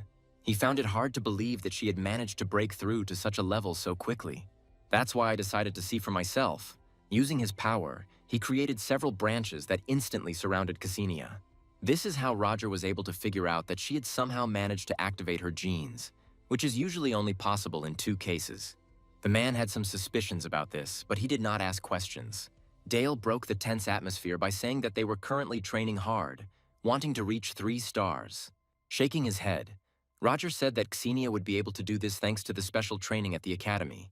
But our hero would not. He explained that the 3 stars allow one to use heroic genes to build a star map, similar to Armand's hand.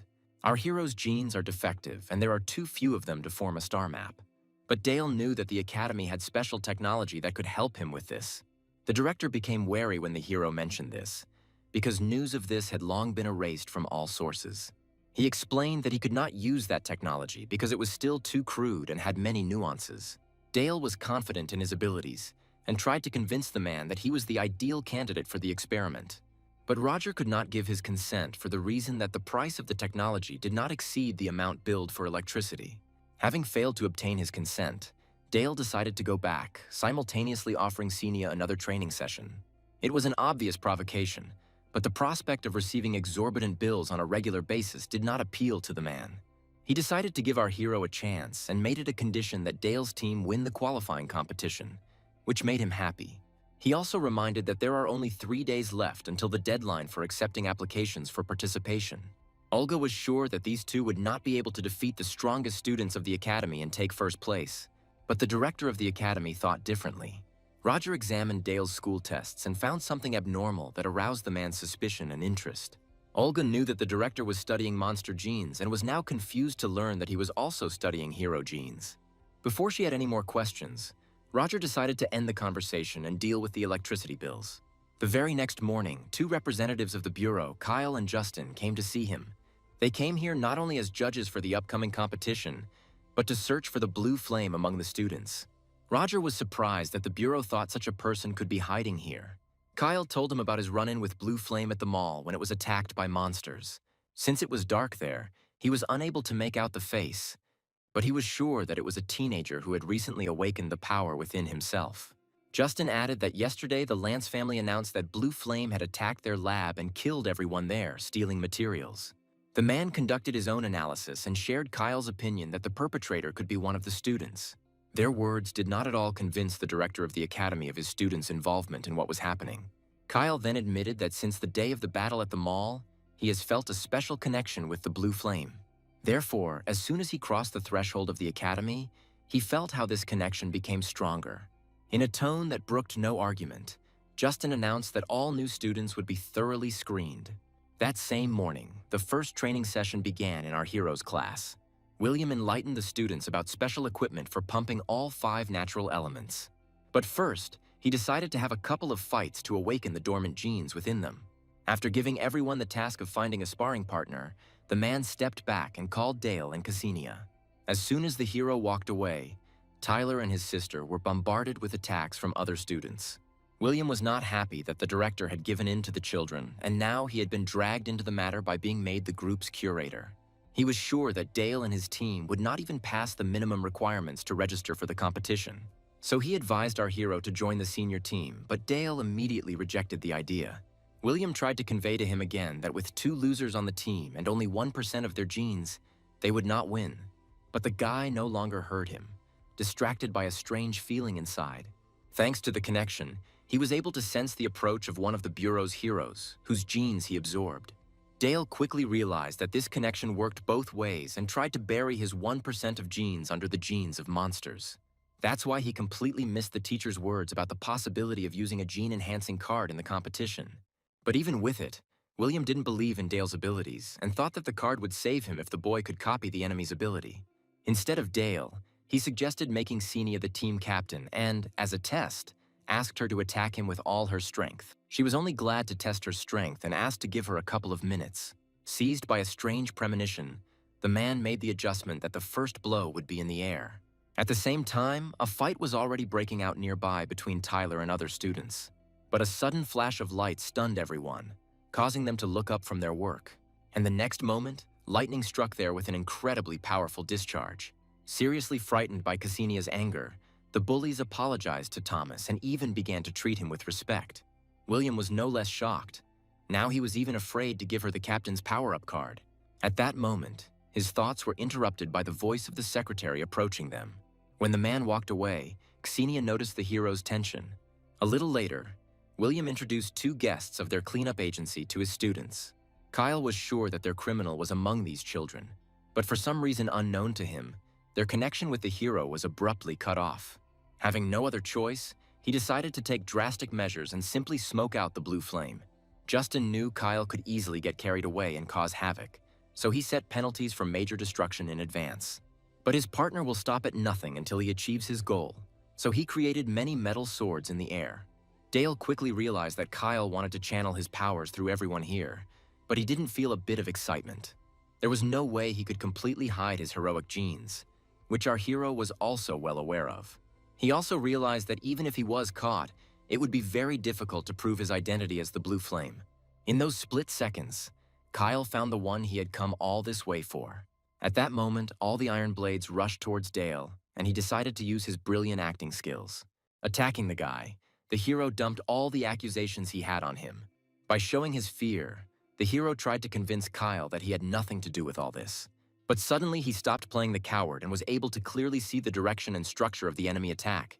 The clarity Dale had in seeing all of this allowed him to use it to counterattack. Using a little metal, he managed to reproduce a sword exactly like Kyle's. William was undoubtedly amazed that Dale was able to learn this move in a matter of seconds, even without his star map. This trick made Justin believe that Dale was not the Blue Flame, but not Kayla. He was confident in his guess, and even the guy's use of another element did not make him stop. A few moments later, before everyone's eyes, Kyle's metal, accelerated to high speed, created powerful streams of flame. Seeing the metal generate fire, William allowed the thought that Dale might indeed be the criminal. To protect himself from all the fiery blades flying at him, the hero really only had to use his flame. But suddenly, everything disappeared among the eddies of water. Michelle intervened and reminded Kyle of the Academy's rules and the subsequent punishment for violators. But Kyle was not intimidated by her threat and demanded that she get out of his way. When Michelle created the water dragon, he took stock of his own strength and retreated. Justin wasn't surprised by how quickly his partner gave in. Although Kyle backed down this time, he promised to return with a more serious investigation. In response to this statement, Michelle asked why Kyle had not realized earlier that Dale was the Blue Flame. After which, she reported that on the night of the attack on the laboratory, she was on patrol and saw that no one left the academy. This lie of the girl greatly shocked the hero. To avoid further escalation of the situation, Justin decided to take his partner away. As soon as they left, Dale noted that the academy's territory was quite large and it was difficult to keep track of everything. She replied that in reality, no one had time to do this, and she covered for him because she understands people well and is sure that he is not a villain. Soon after, Michelle left them, wishing them luck in their studies. In the evening, Tyler and Emma came to our hero's room as he had asked earlier. Once inside, Dale advised them to prepare themselves well for the hellish training that lay ahead. But before that, he asked them to completely trust him with their lives. His comrades were ready to do this without a drop of doubt. But Anna was tormented by one question that tormented her. Was Dale really a blue flame? When the hero confessed everything, Tyler could not contain his delight at this shocking news. Amazed by his sister's intelligence, he asked how she had figured it all out. She was sure that the cleansing bureau had come to them for a reason. She also noticed Dale's feigned reaction to the attack. Our hero also confessed that he was the villain who destroyed the Lance family laboratory. The girl was not surprised by this news and even guessed that they were doing evil in their laboratories. Therefore, he and his brother were ready to do everything possible to help Dale in the confrontation with the Lance family. Soon after, they were both given a bottle of the elixir. Tyler drained it in just a few seconds. When Anna completed her task, Dale explained that it was the essence of life that he stole from the Lances. Unlike her brother, Anna began to wonder why the hero had demanded that they trust him with their lives. This made her somewhat suspicious. But the next moment, Dale knocked her out with a sharp movement. Tyler was disabled in the same way. Our hero couldn't trust them with his secret about the monster's genes. Therefore, I began to stimulate the special genes of my friends, protecting myself. Since their gene count was small, he decided to act more aggressively to awaken them. Very soon, Anna woke up in her nightmare. Suddenly, the stuffed toy lying nearby began to change rapidly. And the next moment, a terrifying monster was already in front of her. Just at that moment, Kyle was patrolling nearby and felt a strange sense of threat coming from our hero's room. His partner wanted to make fun of him, but Kyle told him about his premonition. But suddenly they received a notification from the Bureau about an attack on the supply warehouse. Mikhail quickly reached the scene and reported that the building was destroyed and no survivors were found. Soon the rest of the groups came running here to provide support. Since there was no monster anywhere around, Mikhail had to use his exceptional hearing. He and the others barely had time to understand anything before they were overtaken by the blue flames of the Earth Dragon. Meanwhile, in order to give his friends more stimulation, Dale half-transformed into a monster. Watching this picture, Cassinia was very worried about the safety of these two. Soon, Dale let them go and became human again. After which I noticed that Tyler, unlike Anna, was far from normal. At that moment, the guy suddenly jumped up, furiously swearing to kill his invisible enemy. The boys didn't come to their senses right away. But when it happened, Dale congratulated them on their successful awakening. Overjoyed, Tyler fell to his knees and began tearfully thanking our hero. With the training over, Dale gave them the task of achieving 2 stars before the competition began. The guys supporting Armand received a special serum to increase their strength and were now openly laughing at our hero's team. David, although he joined their gang, did not accept Dale and Tyler, who had not yet woken up to the fact that they were weaklings. He also advised visiting the Academy's network and reading news about the qualifying round of the competition. By this point, the live broadcast had already begun, and the presenter was about to move on to introducing the top 3 teams. The first one she named was the Crimson Flame team, led by none other than Armin. The next team to be announced was a team of warrior girls. And lastly, there was the Shield and Sword team, which included no less strong participants. Having announced all the teams, Beatrice declared the start of the first qualifying round. Without looking up from the broadcast, Ed remembered hearing about the most arrogant team among the participants and asked David who they were. He replied that it was a freshman team with only 4 members on the team. This news shocked the guys quite a bit and caused a lot of confusion. Meanwhile, our heroes ran into their first trouble in the form of a crowd of participants wanting revenge on Tyler. Dale even praised his friend for being able to incite even more hatred in someone than he did. Then he stepped forward and looked around the assembled crowd with a bored look. Earlier, one of the opponents suggested a one-on-one battle, but the hero found this idea too primitive. That's why he challenged everyone to a fight at once. His arrogant behavior only increased the anger and irritation of his revenge-seeking opponents. Since no one dared to go first, Tyler took on this role, wanting to test how much stronger the old enemies had become. With a couple of quick and precise movements, he managed to knock out one of the guys. Having shown that he had not become weaker during this time, he called on the others to gather together and use all their abilities against him. At the same time, the class leaders of the groups were placing bets, and the majority bet on Dale's team losing. But what had just happened in the forest made them doubt the correctness of their choice. William pointed out to the teachers that their fixation on superpowers was causing them to ignore other facts. Afterwards, he explained that although Tyler's genes are at a low level, in the eyes of martial arts masters, this guy is a true genius. That's why all the current second-year students had studied with him in the past, and the guy himself was very popular. But before his expulsion, he decided to teach his students one last lesson. Smith didn't believe that mere physical strength could match the power of heroic genes, and so he didn't believe that this team would win. In response to his words, William suggested raising the stakes. Smith considered the current generation of students to be ordinary hothouse flowers, so he accepted the increase in fees. Lying on the ground, Harry admitted that they had come here to greet Tyler and get to know Dale better. The words that he was just an egoist, brazenly using Tyler, did not hurt the hero at all. But each of those gathered was eager to defeat him and return Tyler back to the role of their teacher. Harry didn't even have time to receive a warning about this suicidal plan before he was attacked. A member of the other team knocked out his opponent with one punch. Having gotten rid of one captain, Herman immediately set his sights on the next.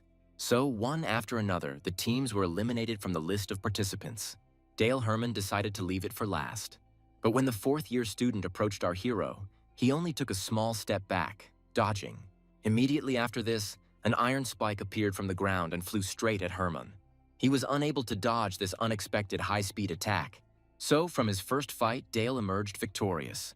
What happened left Beatrice with genuine admiration. The hero admitted that he was there only as an observer and told the participants hiding in the trees to come down. Another fourth year immediately jumped off, thinking that Dale was too cocky for a first year. Two more of his partners ran out right there. The hero pretended not to notice their appearance. When one of the attackers almost caught up with him, Tyler intervened and repeated that Dale was only an observer and that he would fight Anna. Devin didn't consider Tyler a rival, so he suddenly used the water dragon technique, hoping to get rid of the guy. But his opponent managed to respond to this attack with the same technique. This made Devin interested and even more eager to show the difference between the two of them. When Tyler attacked with his dragon again, he was in for another surprise. Now, instead of a weakling, Devin saw before him a madman who decided to replace the water element with his own blood. Anna, however, had her own battle going on. She managed to reach the rank of 3 stars and now also used her own star card. Unfortunately, her opponent had similar and more powerful wood control powers. Anna had difficulty dodging her attacks. At this time, the girl, busy with the chase, noticed too late the blossoming buds on the stems that enveloped her. As the flowers attacked her, she realized with horror that Anna had nourished them with her blood. Zack and his teammate decided to attack Dale, but he easily repelled their attacks without even turning around. When our hero asked Cassinia to activate her star map, his opponent visibly tensed up. Zack was scared by the words about activation because not all cards can be activated. Only one living person has managed to do this.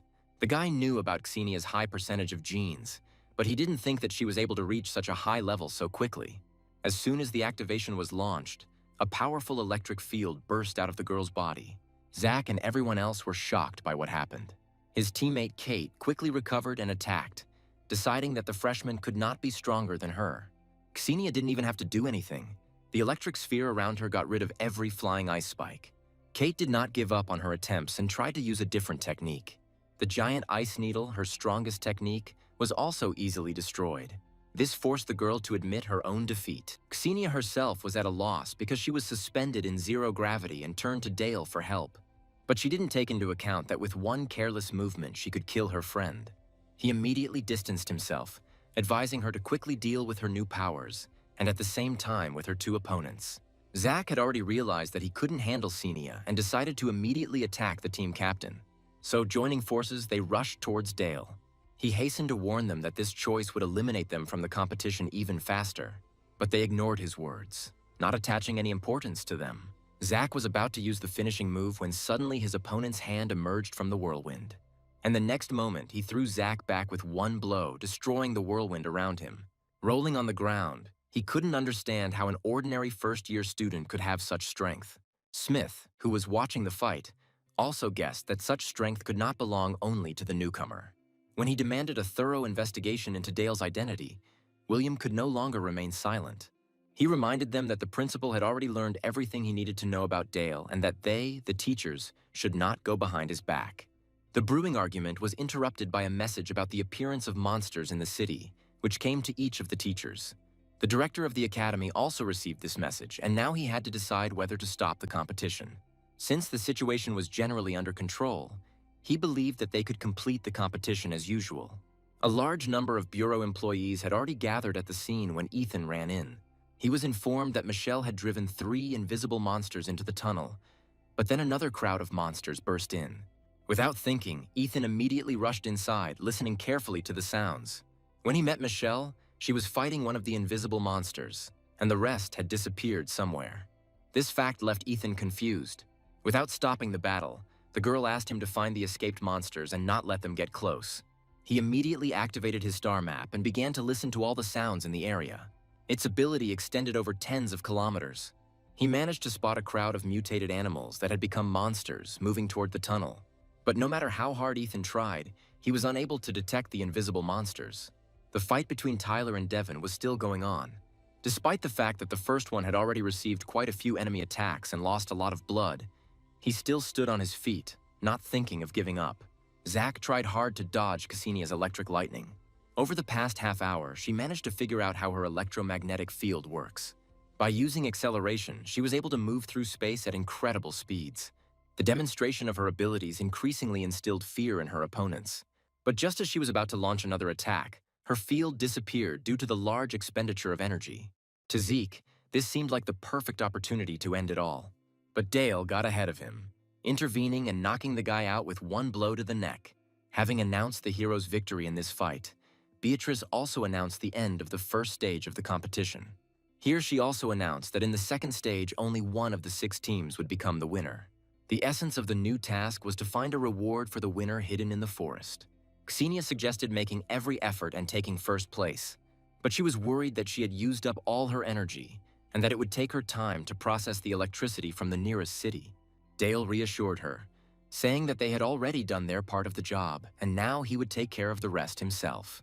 Arman also planned to act separately from his group.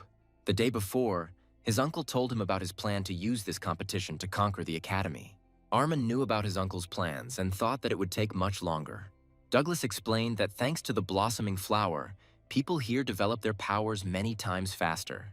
Thus, in just 1 month, he will be able to acquire 100 new fighters with 4 stars. And his brother, Arman's father, will acquire the Eternal Flame and become the first 5-star superhuman in the country. Thanks to his uncle's efforts, Arman already knew where the reward was, but he couldn't let anyone else know it. The reason was simple. There were hidden cameras everywhere. So I decided to pretend to look for clues. It was during this activity that he encountered our hero, but he didn't notice him at all and rushed straight to the location of the reward. Arman couldn't let Dale thwart his plans again. The reward was guarded by 2 guards, one of whom was a subordinate of the Lance family and was the strongest person in this forest. Therefore, Arman was full of confidence that Dale would never be able to get his reward. Thanks to memories from his first life and the monster's excellent sense of smell, he quickly managed to find 2 prize guards. Because of their connection, Kyle sensed him approaching and was ready to attack when Dale opened the hatch. Wearily repeating that he was not a blue flame, the hero dodged the metal arrows. But Kyle immediately turned his arrows around and pointed them at the guy again. And the next moment, a loud roar was heard through the forest. The hero, not at all injured, slipped past the bureau member, thanking him for letting him in so easily. Kyle became convinced that Dale was also able to sense his presence and anticipate his actions. Now there is only one enemy left on our hero's path to the reward. He immediately launched his mental attack, but to his surprise, it had no effect on Dale. To prevent his victory, the man decided on a more dangerous technique, undermining the mind. But here too, failure awaited him. Dale's consciousness was many times stronger. When the hero instinctively responded to this attack with the same coin, the man could not stand it. Without paying any further attention to him, he took his reward. As soon as he took her in his hands, he felt the approaching danger. Thanks to his knowledge of the future, he was sure that it was an invisible monster.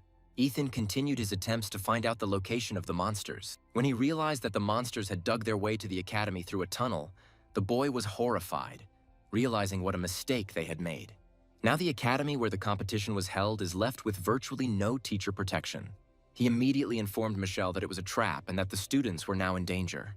But the others didn't believe him, deciding that Ethan was just looking for an excuse to escape the battlefield. By this point, Beatrice had already announced the winner of this year's competition. Soon after, she noticed one of the watchtowers engulfed in blue flames. The girl immediately became wary, remembering the message about the attack of an invisible monster. When an invisible enemy destroyed several students, Beatrice had no doubts left. She urgently announced the end of the competition and asked all students to return to the academy. She also reported the situation to the director of the academy and coordinated the actions of the liquidation bureau members. Alexa, Roger's secretary, was against the idea of blocking the forest to prevent the threat of an attack on the academy itself. But Roger believed that this was the only possible way out, even if the liquidators inside died. Having made his decision, he disappeared from his office without listening to further objections. Once outside, he urged the teachers and bureau members to do everything they could to destroy the monsters and protect the students. Roger then immediately created a barrier of trees blocking off the forest. All the remaining students inside were carried out to the walls by the stems. It was no longer possible to go back into the forest. Students standing nearby loudly discussed how the liquidators should have stopped the monsters back in the mountains. From all the information he heard, it became clear to Dale that the alarm was a hoax and he needed to get inside the forest. Some of the students were unhappy that they were thrown out here so rudely in the midst of the battle. Therefore, with their combined efforts, they managed to create a passage through the barrier created by the director. There were more and more people wanting to come inside and show that they were worth something. Only Dale and his team remained on the sidelines. He planned to follow them later, once he had broken through to 3 stars with the help of his prize, the evolving device. Therefore, having asked to do without unnecessary questions, he told his friends to return to the walls of the academy. Armin was also in no hurry to return to the forest, busy talking with his subordinate. He was extremely unhappy that Isaac had allowed Dale to take the reward. He was also interested in why the other liquidator did nothing and called Dale a blue flame. Meanwhile, the hero asked his friends to guard his room from the outside and not let anyone in. Dale was confident that his plan would work and that this bracelet would help compensate for the low percentage of heroic genes in his body. For this task, he prudently stocked up on life essence to activate the bracelet. It soon became obvious that 1 flask of essence would not be enough and that much more would be needed. Dale wasn't worried about the amount of potion, but rather that the heroic genes wouldn't have enough strength to break through the monster's genes. This meant that he simply wouldn't be able to direct energy into the bracelet. Beatrice was the first to discover the monster and tried to confront it, but was defeated. Roger immediately came to her aid and caught the invisible monster in a trap. He already knew that the other monster had also been detained and told her to go look for the remaining one. Although Beatrice had several serious wounds, she bravely went to carry out the task assigned to her. Thanks to his ability to control the wind, this became much easier to do. It was thanks to this that she spotted the students entering the forest. Approaching them, she demanded that everyone return to the academy immediately. The last monster also appeared here, which significantly worsened the situation. The brave students immediately rushed to attack the enemy. They were too self-confident, and Beatrice did not have time to do anything to stop them. In an instant, one student was destroyed by the monster and Zack lost his arm. To prevent another death, Beatrice grabbed the boy and pulled him aside.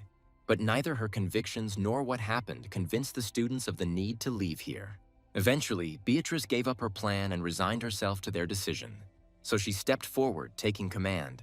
Michelle and the other liquidators were still engaged in a fierce battle with another invisible enemy.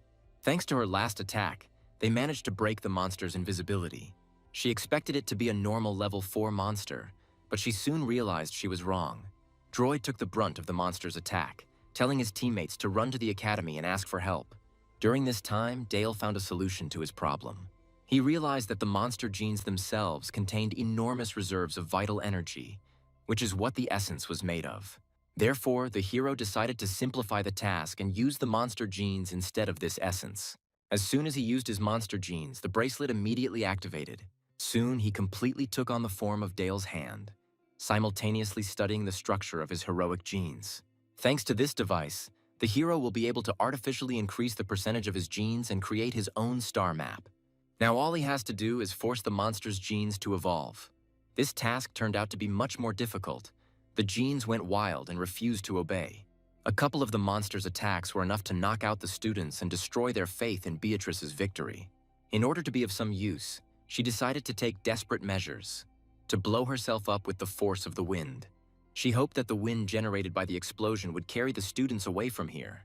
Beatrice had barely managed to summon the wind when she was suddenly yanked by the hair and pulled to the side. Dale believed that it was too early for her to sacrifice herself. But instead of gratitude for her help, he had to listen to her angry tirade. When the invisible enemy attacked, the hero quickly reacted and stopped the attack. Beatrice was shocked by this, because many had suffered the same attempt to contain the blow. The next moment, Dale enveloped his opponent's entire body in blue flames. Beatrice couldn't believe her own guess that the guy in front of her was the wanted criminal Blue Flame. Deciding to take advantage of her fear, Dale told her to gather all the students and run as far as possible if she didn't want to die. After that, with one movement, he threw the girl aside. The hero himself was left alone with the enemy who had become visible. Cassinia, Tyler, and Emma were still guarding the door of his room. Cassinia did not answer any questions, saying that they simply needed to not let anyone inside. Soon, quiet footsteps were heard on the stairs, and Armand walked up to them, accompanied by Alex. Cassinia immediately became wary and stepped forward, wondering what he needed there. He said that Dale was suspected of fraud, so he came here on behalf of the Academy to sort things out. He also warned that in case of resistance, the hero would be disqualified and the award would be taken away. Cassinia had no intention of letting them in and firmly insisted that they come later. At that very moment, frightened cries were heard from below, indicating that many of those who had entered the forest had returned wounded. Someone also reported that a blue flame had appeared in the forest. Armin had some suspicions about him, so he again pressured the girl to go inside and find out everything for himself. But Cassinia stood firm and was even ready to join the fight. Armand shared her desire in this, deciding to break through by force. Beatrice was completely confused by the sudden appearance of the criminal. But since he saved her and the students, she couldn't run away and leave him alone with the monster. She barely managed to use any technique when a stream of flame pierced the monster's mouth.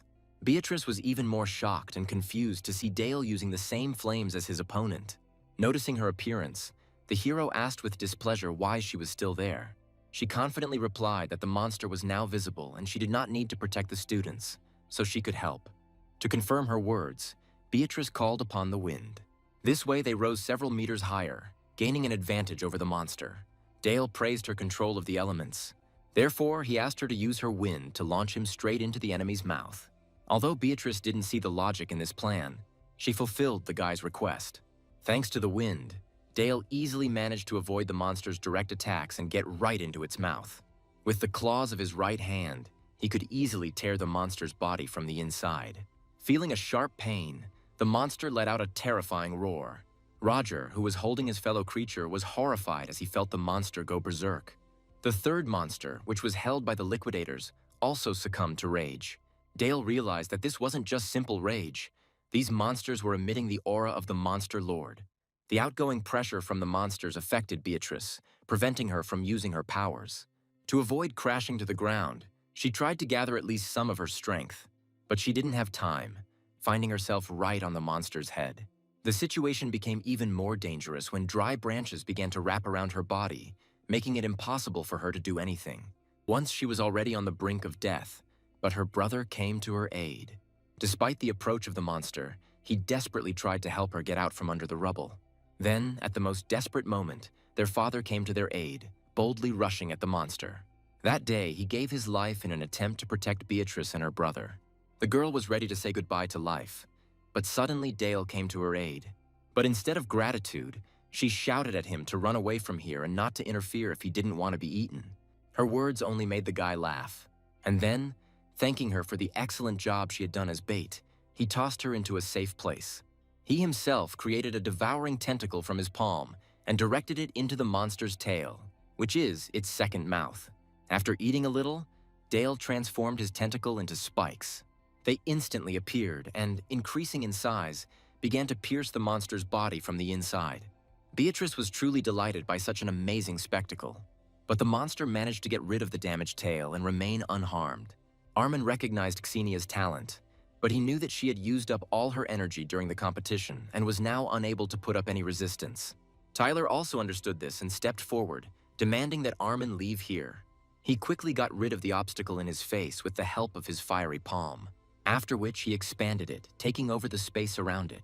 He did this to prevent Cassinia from absorbing lightning energy directly from the air. This left her in a rather vulnerable situation.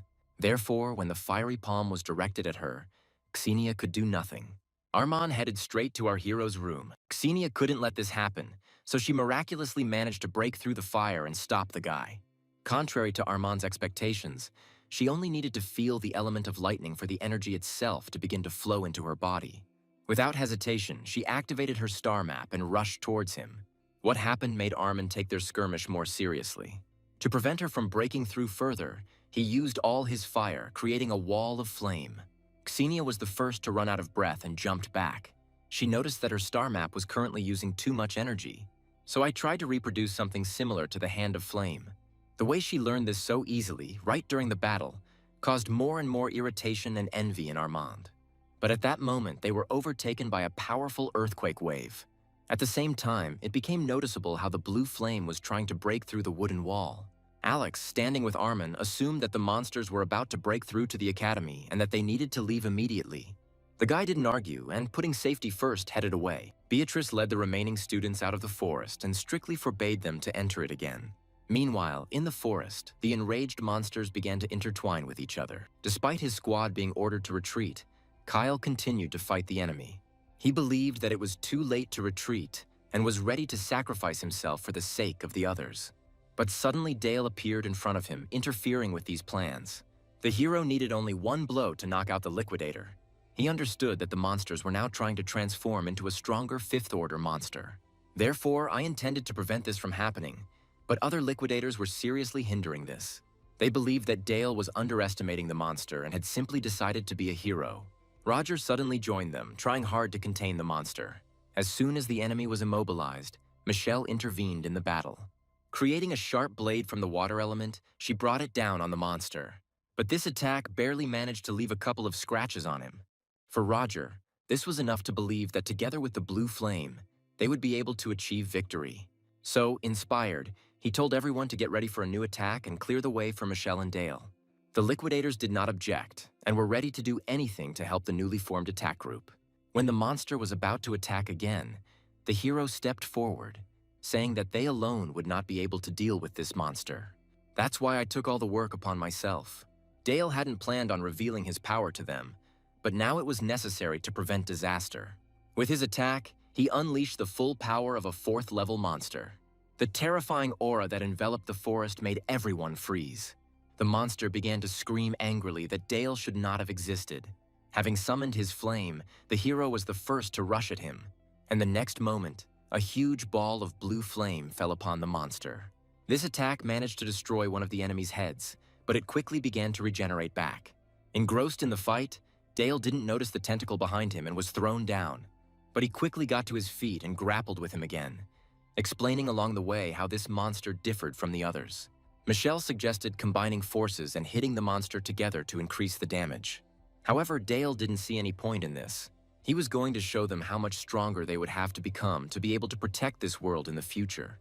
Immediately after these words, he used Domain, the true power hidden in the blue flame. The rest immediately found themselves within the range of his technique. Kyle was surprised to feel that his iron element floating in the air had been completely absorbed. Roger quickly realized that it wasn't just the iron element. The Domain had absorbed absolutely every element around it. This also meant that they would not be able to use their powers here, otherwise they would be immediately consumed by the flames. Some people wanted to give in to their instincts and run away from here. But Michelle explained that none of them would be able to do this. The reason was that the region was like the mouth of a monster, from which there was no way back. But the monster did not know this and began to slowly retreat back, driving itself further and further into a trap. Right before the eyes of the liquidators, a huge dark mouth closed over the monster, and then it swallowed her up completely, leaving no trace. As Dale absorbed the remaining energy from his opponent, Roger remembered seeing something like this once before. At that time, a fifth-order monster single-handedly destroyed 5 of the strongest people of that time. He himself was far from the epicenter of the battle and did not see everything that was happening. But he remembered well the area of that monster, which was the same as Dale's. As soon as the monster was finally devoured, a column of blue flame rose into the sky, destroying the effect of the area. It was so high that it could even be seen from the academy dormitory. Far beyond the academy, Armin also saw this blue flame and felt the eerie aura emanating from it. After absorbing a monster with the Overlord's power, Dale will need time to digest everything and master the new power. But he didn't have the opportunity to do this. Having felt this powerful surge of power, the underground dragon accurately determined his position. Dale barely had time to do anything when Michelle rushed into battle. Roger also joined in and created a wooden wall around the monster. When the guys from the Bureau joined the fight, Dale was genuinely glad that he now had so many bodyguards. But the dragon found another way to him.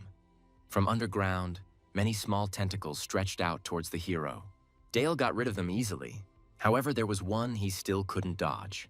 When this happened, the hero realized that the dragon's goal was to connect him to the network of monsters. At the same time, he felt the absorbed power of the Monster Lord begin to leave him. Dale simply couldn't allow this to happen and began to forcefully pull that power back in. The dragon influenced his consciousness, trying to break it and take possession of the power he desired. But the hero was not going to give in to him, and the dragon decided to take extreme measures. To kill Dale. But by this point, he had already managed to eat and digest the Overlord's power and become a completely new kind of monster. Because of this, the monster network began to weaken, and soon it completely collapsed. Along with the disappearance of the dragon, our hero also disappeared, in order to avoid many unnecessary questions. Having made his way through the forest, he made his way like an unnoticed shadow to his dorm balcony. Even though the current Monster Lord was alive, Dale was able to become the new lord and could even found his own clan. Returning to his uncle's laboratory, Armin apologized for disgracing the family and not winning the competition. Douglas didn't blame him, understanding that an ordinary first-year student wouldn't be able to stand up to the Blue Flame. He then asked two of his subordinates to share their impressions of the criminal, whom they had already encountered twice. The first man reported that their opponent was on a completely different level. His strength was simply unmatched. But when faced with Armand's cold gaze, he suddenly stopped. He didn't have time to say more because Douglas gave the order to join the capture group and try to attack the criminal. He advised Armand to forget about the Blue Flame and focus on the Flower of Eternity to strengthen his flame. Understanding perfectly well that this flower could either devour him or grant him strength, Armand did not retreat from his goal. When the hole in the flower he had worked so hard to create suddenly closed, rage and despair began to envelop him. But at that very moment, he heard a voice in his head asking if he wanted to get the Blue Flame. At first, Armand thought he was imagining things, but the flower offered a deal. Its power in exchange for the lives of the carriers of the monster gene. When Dale returned, Cassinia was taking a shower and unfortunately forgot to take clothes. The hero was too busy studying his own powers and did not understand his friend's problems. But he couldn't listen to her complaints any longer, so he used his tentacles to hand her the t-shirt. Having dressed, Cassinia approached her friend, wondering what he was so busy with. Instead of a clear answer, he suddenly asked if he could introduce his gene into her. Cassinia naturally took this request the wrong way and did not support this idea. When Dale continued to stand his ground, she had to resort to her strength to calm him down. Only from his friend's violent reaction did the hero realize that she might have misunderstood him. He also realized that if he transferred part of the Lord's power to her, he did not know what it could lead to. So he decided that he should find another test subject and try to transfer the powers to him. Heading into the forest, he met the ideal test subject, a mouse. She couldn't withstand all of Dale's strength and began to turn into another monster. The hero expected such an outcome, but was still disappointed. Suddenly, he noticed someone's presence nearby and attacked first. Then he demanded that the unknown person show himself. At that moment, Roger emerged from behind the bushes and admitted that he knew that Dale was the Blue Flame. But he had no intention of harming him and came here for another reason. By playing dumb, the hero made it clear that he had no idea about this criminal and could not possibly be him. After which, he said goodnight and tried to return back to the hostel. Here, the director offered to share the essence of life in exchange for a short conversation. This proposal could not fail to interest Dale. Offering more favorable conditions, Roger said that it was not at all because of his genes that he noticed him and helped him get in here. As the curator of a research project, he became interested in the results of Dale's school examination. He spent many years researching the monster's genes and studying their carriers. Research has shown that people with heroic genes stand out for their intelligence and resilience. Certain distinctive features were also identified for carriers of the monster gene. When the man confidently said that along with the heroic genes, Dale also had the genes of a monster, he cringed. Roger was even willing to help the guy go through the necessary procedures to make sure, but he quickly refused. Before he could leave, the director told how he found Blue Flame hiding the essence in this forest. When the hero realized that it was his essence that Roger wanted to share with him, He could not hide his displeasure. The director repeated his words about not intending to harm him and not considering Dale's attack on the lances to be an act of villainy. As proof of his words, he said that it was he who asked Michelle to cover for his absence on the night of the attack. Also today, I sent a man to the outskirts of the academy grounds to simulate traces of the blue flame's appearance.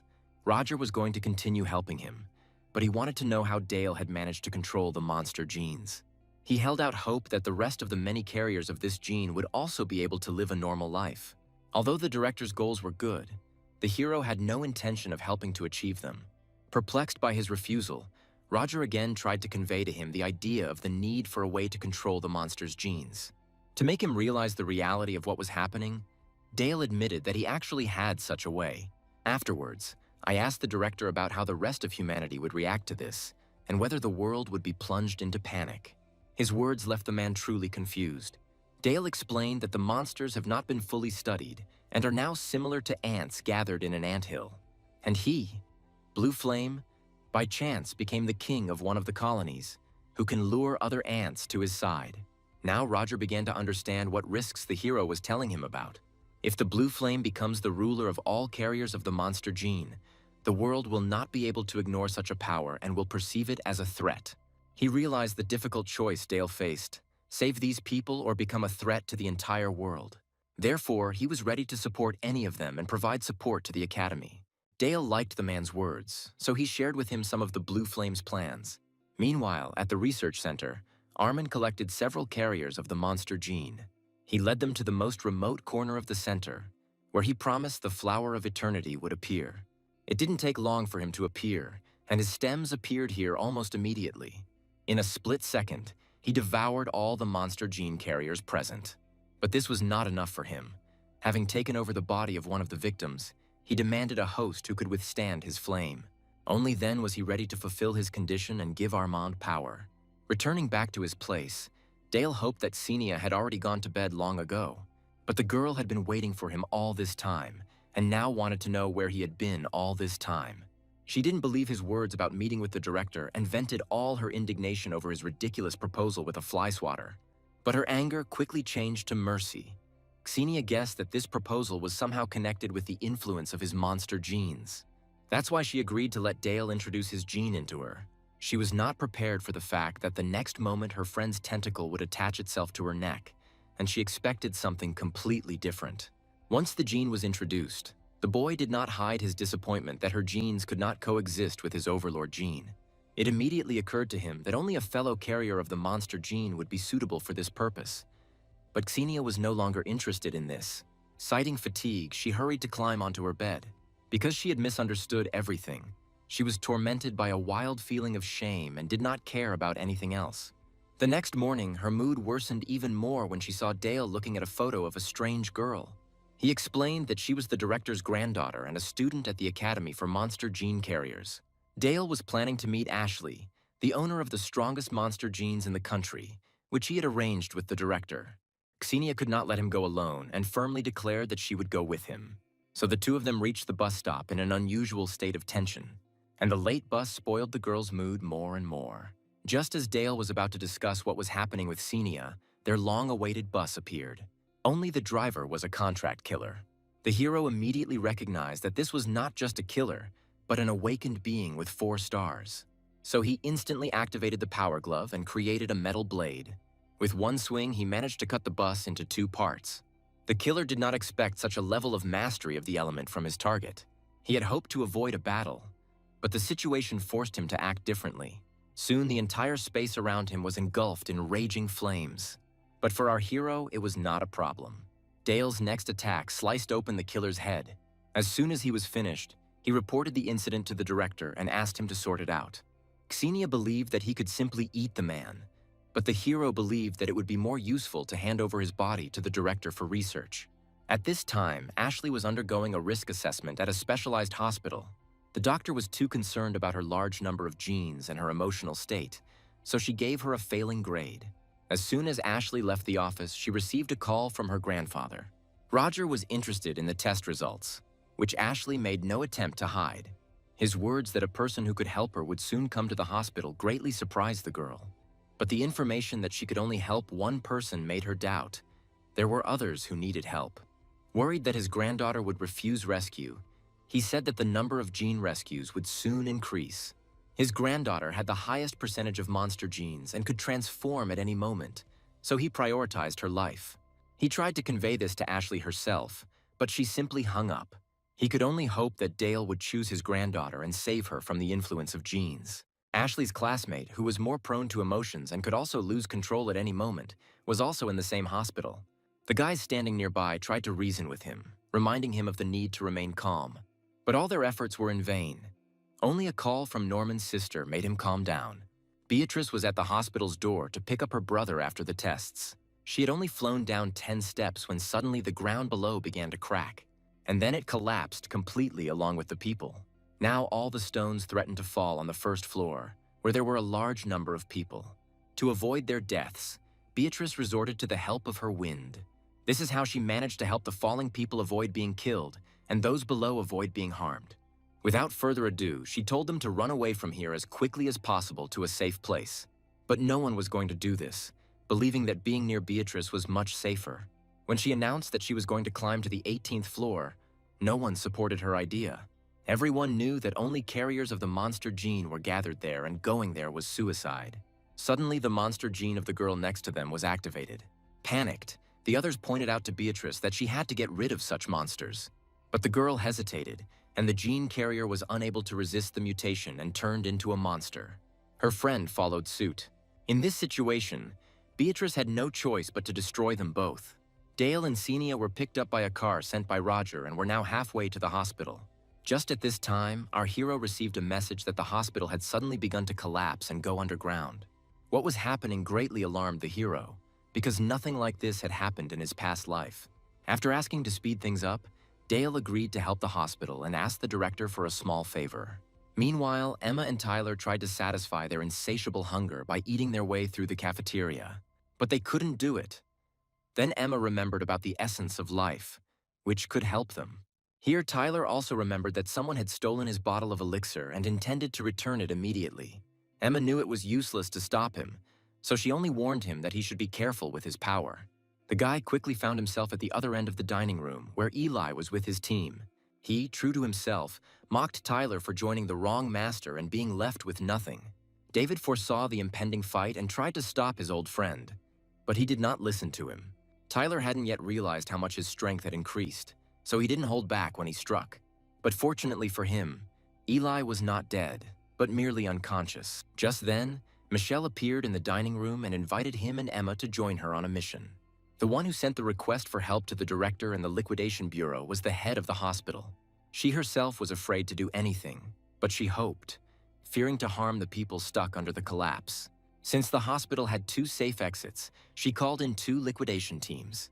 Just at this moment, Dale's friends arrived and were the first to respond to her call for help. Seeing that there was only 1 detachment here, the woman became despondent and did not believe that the children could help. But thanks to the employees' consolation, she was able to pull herself together and agreed to accept help from our heroes. As soon as this happened, Cassinia called Dale and informed him that their squad had been accepted and he no longer needed to detain the others. 20 minutes earlier, Michelle blocked one of the paths leading to the hospital, preventing the liquidators from passing. And the other way was blocked by Dale himself. At first, he tried to resolve everything peacefully, but was ignored by the other students. Therefore, without a drop of regret, the hero moved on to more decisive methods. Having created a huge iron sword, he barricaded the passage, narrowly missing his fellow students. After this, he again asked them to simply listen to him. But each of them was hostile towards him and was about to engage in battle, and he was ready to fight all of them at once. However, his opponents did not succumb to this provocation. Casper stepped forward, determined to confront the hero alone. He was considered one of the strongest students and was quite skilled in sword fighting. Dale decided to transform his iron sword into a huge, heavy mace. The ease with which he wielded the weapon amazed everyone. Casper tensed up, trying to figure out how his opponent would act next. When Dale lowered the mace near him, the swordsman immediately chopped off one part of it. But even after this, the mace remained just as huge, and the next moment the hero threw him aside like a ball with a baseball bat. With the same blow, he hit everyone else, knocking them out. The seniors couldn't stand such humiliation and were determined to show Dale his place at any cost. But even 20 minutes later, they were unable to do this, and the hero received a message from Cassinia. Inside, Ashley and her friends were able to find shelter from the monsters inside the uncollapsed part of the hospital. The girl was sure that they only needed to wait a little and they would be rescued. Only one of the guys was already at his limit and could barely restrain himself from transforming. She tried to help him calm down his strong emotions, but the roar that suddenly came from behind the door frightened not only her, but all of them here. A new surge of emotions triggered an irreversible transformation process in Killian, and soon he completely lost his human appearance. All three were left in a dangerous situation and something had to be done urgently. Kieran decided to sacrifice himself and stop the monster, giving his friends the opportunity to escape. But before he could do anything, a blue flame suddenly burst out from under the floor and took the monster with it. None of them had any idea what was going on. Having decided that there were liquidators down there and that this was a shortcut to freedom, Carlos decided to go down. But Kieran knew they couldn't be so lucky and tried to stop his friend from making a mistake. Ashley also thought that they should be more careful and not do anything impulsive. Kieran decided to check the situation outside and see if it was possible to leave this shelter. But as soon as he opened the door a crack, he saw that the corridor was completely teeming with monsters. The guy immediately closed the door, saying it was too dangerous there. In this situation, they found themselves in a dead end. Death awaited them outside, and a possible trap below. By this time, Beatrice had managed to lead people from the lower floors to the safety of the fourth. Other liquidators were also there. Alex talked about how, by a lucky chance, he ended up here with his partner and helped with the rescue operation. The girl found the condition of the hospital guards who were nearby strange.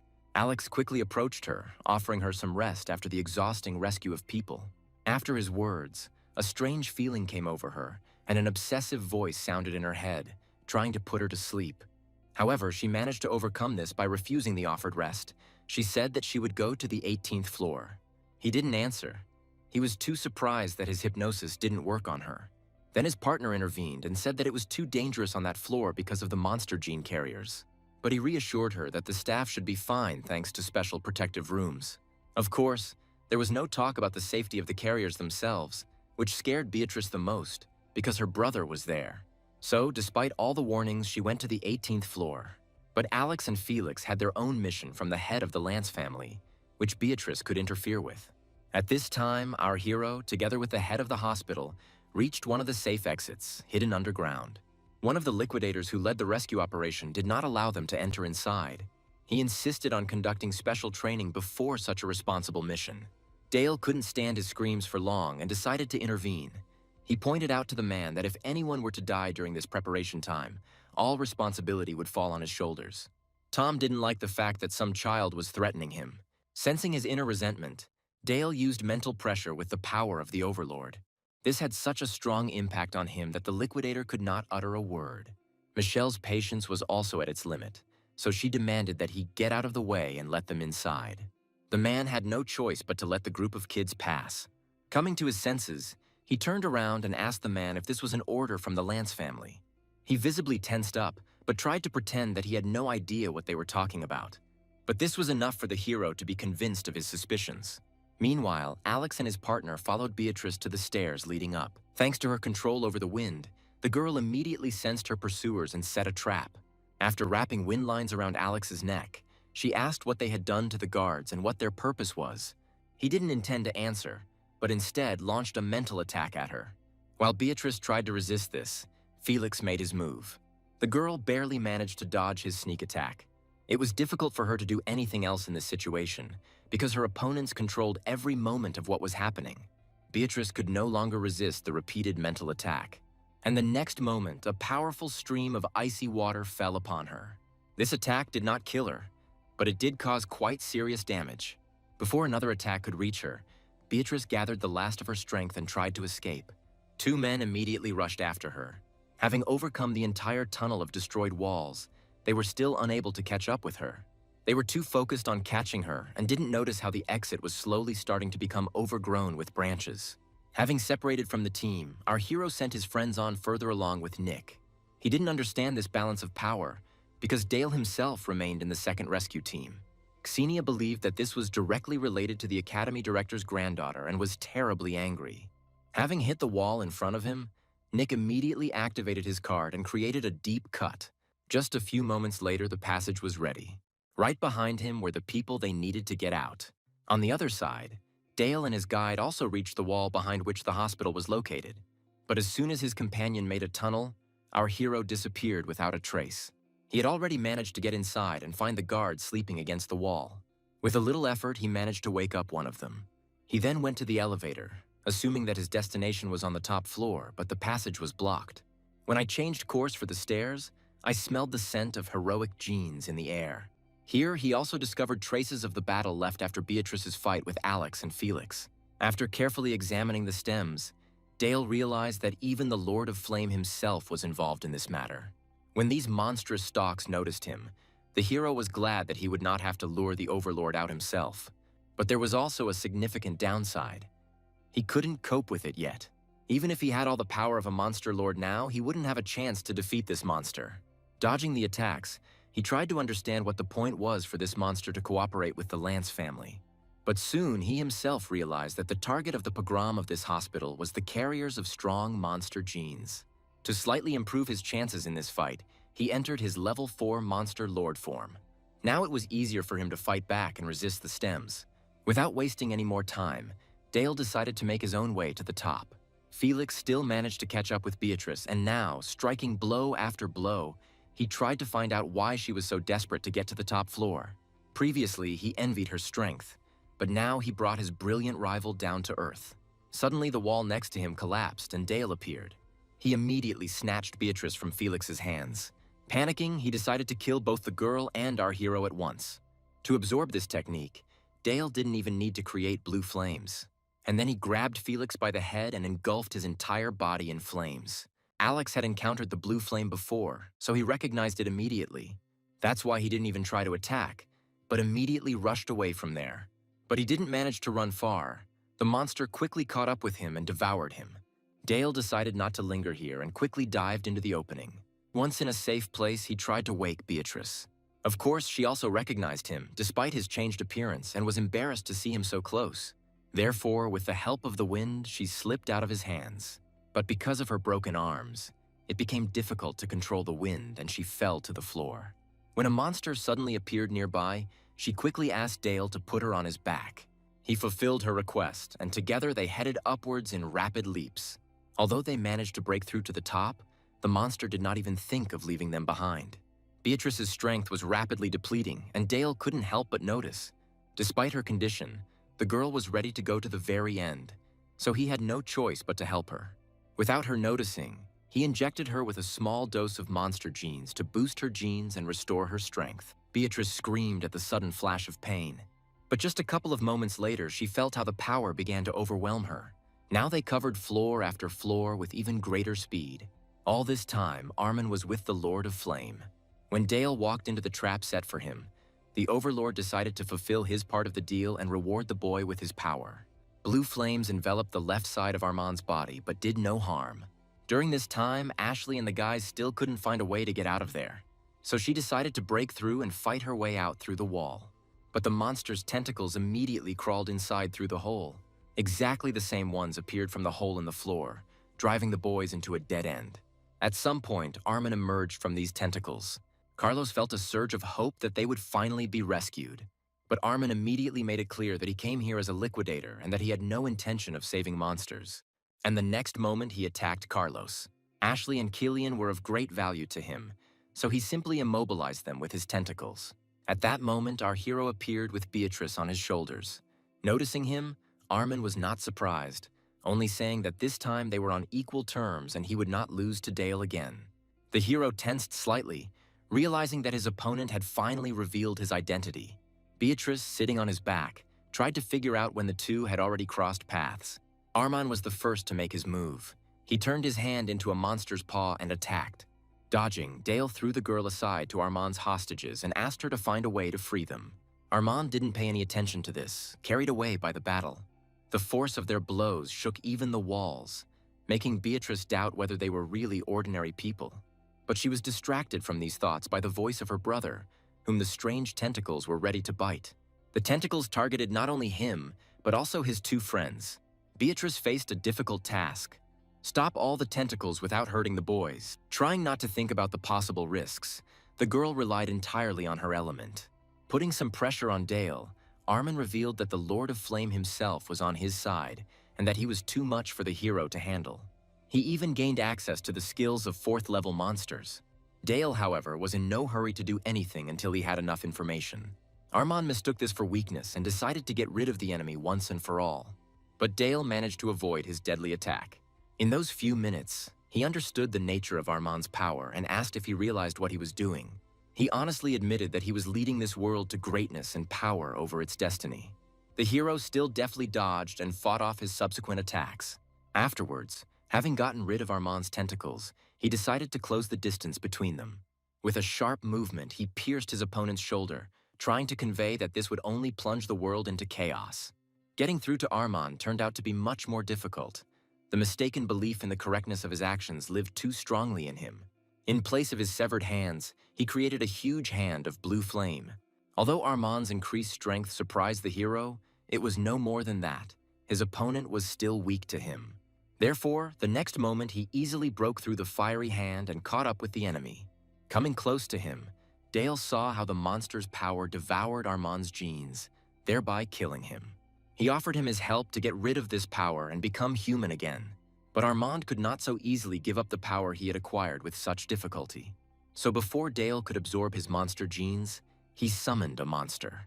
To the accompaniment of the guy's angry cry, the monster's wide-open mouth fell upon our hero. But the monster couldn't do anything to him. Dale destroyed him with his flame in that very moment. Here, 4 more monsters broke through the walls. To avoid having to deal with each one individually, the hero released an area around himself, protecting himself from the attack. He himself approached Armin again, saying that he was an idiot for being ready to die for the sake of monsters. In the middle of their conversation, the area he created was destroyed by a black sphere. Dale, seeing this small black ball, was horrified.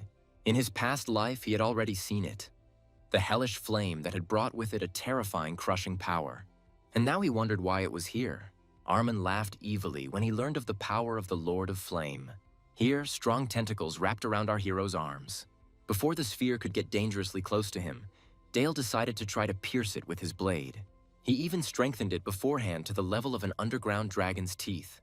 But even so, the blade was easily melted, and the hellish flames, remaining unharmed, moved on.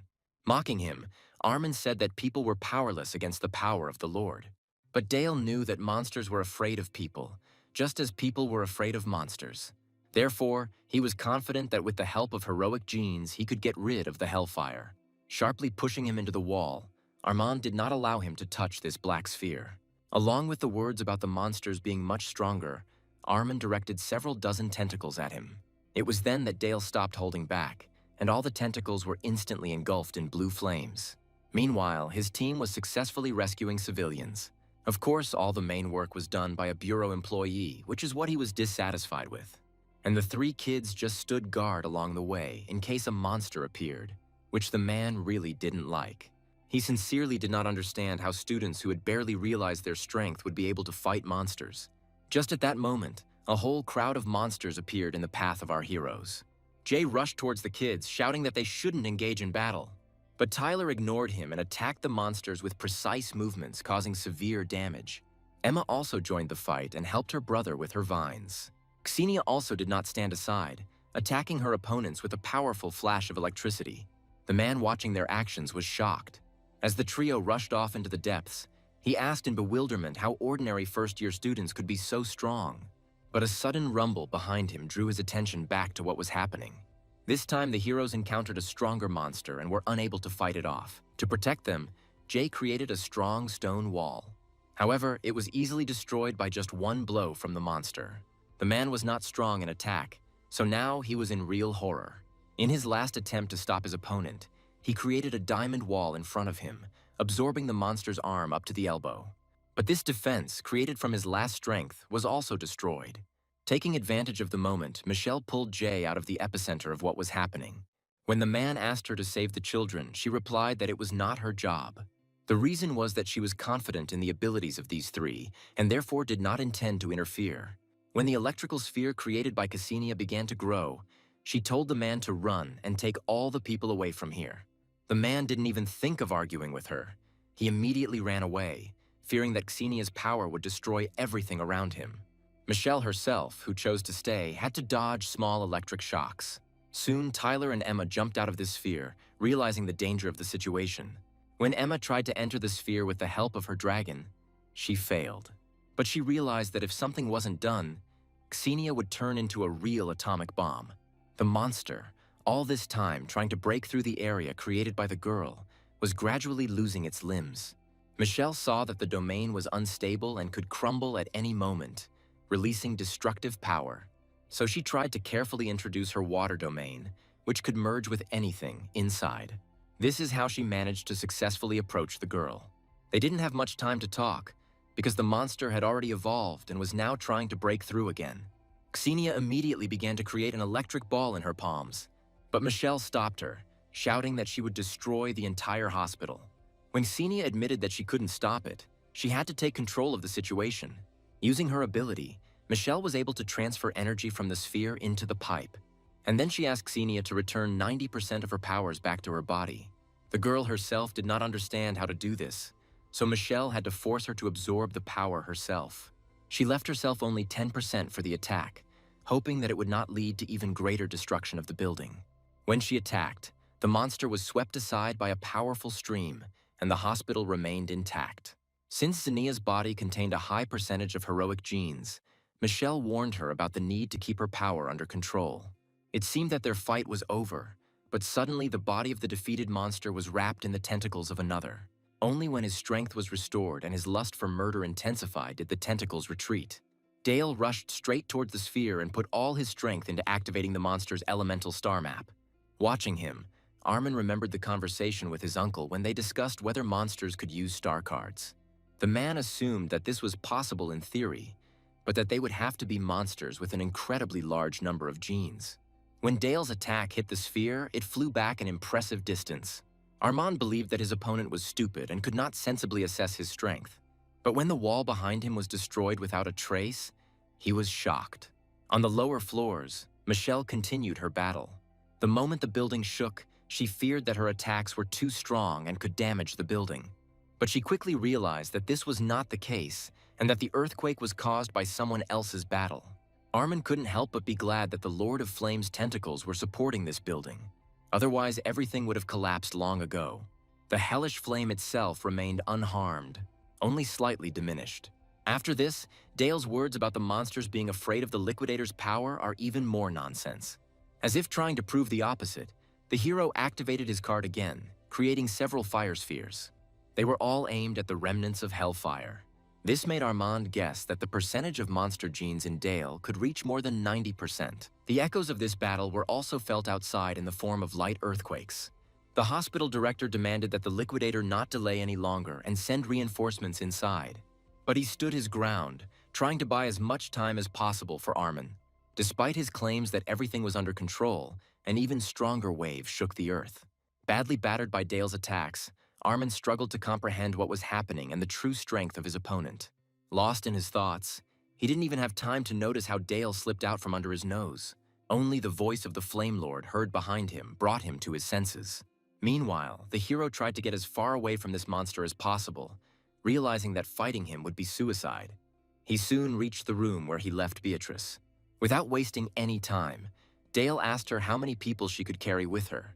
When she replied that she could take everyone away, he told her to immediately climb onto his back and quickly lower everyone down.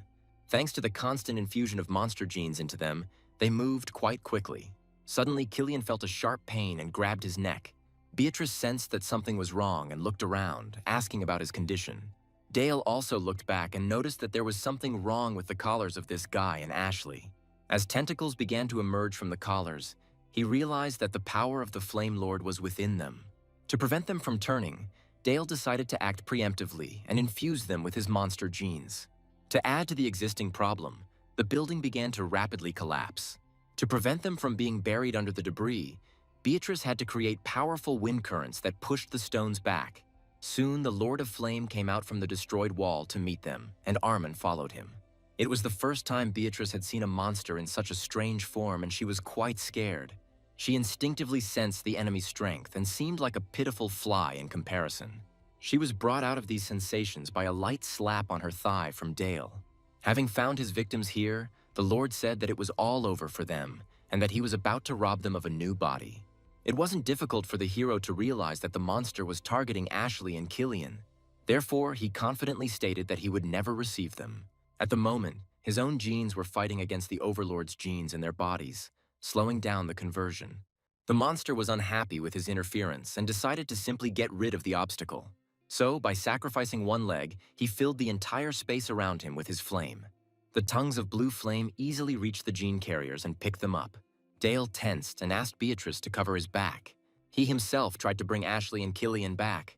The ruler did not want to give in to him, believing that these two already belonged to him. Ashley could already feel her body slowly spiraling out of control and her consciousness slowly crumbling.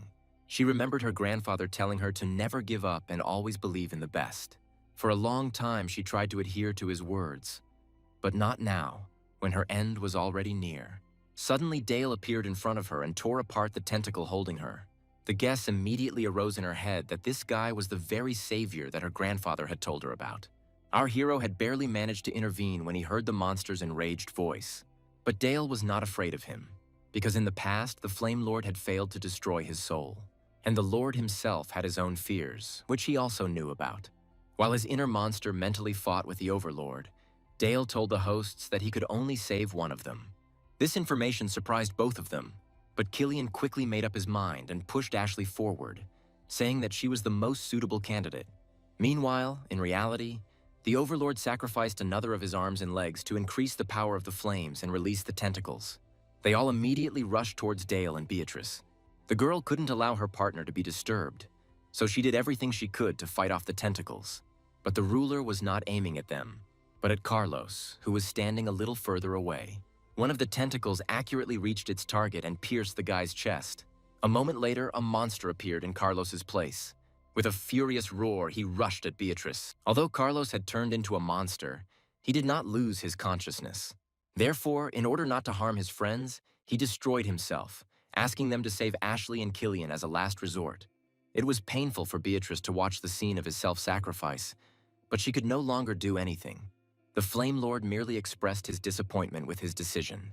To make things easier for his benefactor, Armand decided to take on Beatrice. Having created a fiery palm, he suddenly brought down his attack on her. She managed to defend herself with her wind and tried to figure out why the heir of the Lance family was helping the monster. He had no intention of letting her in on the details or listening to her sermons, but was simply determined to destroy her. Meanwhile, in her subconscious, Ashley scolded her friend for making such important decisions for her. She wanted to hit him hard, but since it was a mental world, she couldn't do much harm. Dale wanted to discuss one more thing with the girl, so he knocked out Killian with one click. Ashley wondered what would happen to the remaining person if Dale transferred some of his power to one of them. He replied that he would preserve his consciousness and control over his body after turning into a monster. Although it was impossible to defeat the Overlord with this now, it gave the others a chance to escape. Besides this, the girl had many more questions, which the hero tried to answer. In the end, she asked Dale to listen to her proposal. All this time, Beatrice, with all her might, held back Armand's fiery palms, preventing them from harming Dale. Even though her strength was at its limit, she could not allow herself to give up.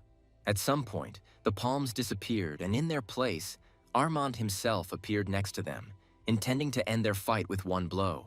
But at the critical moment, Killian came to his senses and intercepted the tentacles. Armand was sincerely perplexed as to where this guy got such power and speed. Due to shock, he even missed a direct attack. Beatrice's face lit up with a happy smile at the sight of her brother. The guy was beside himself with anger because Ashley did things her way and sacrificed herself for him. His words made Beatrice realize what had happened. Saying that victory was his, the Overlord pierced Ashley's chest with his tentacles. Killian was ready to fight to the last to get his friend back, and his increased strength allowed him to do so. But when he got to Ashley, the monster had disappeared without a trace. And the next moment, when his friend turned around, he realized that he was too late. The Lord had taken over her body. But since the monster had now achieved its goal, it saw no point in killing the guy and simply threw him aside.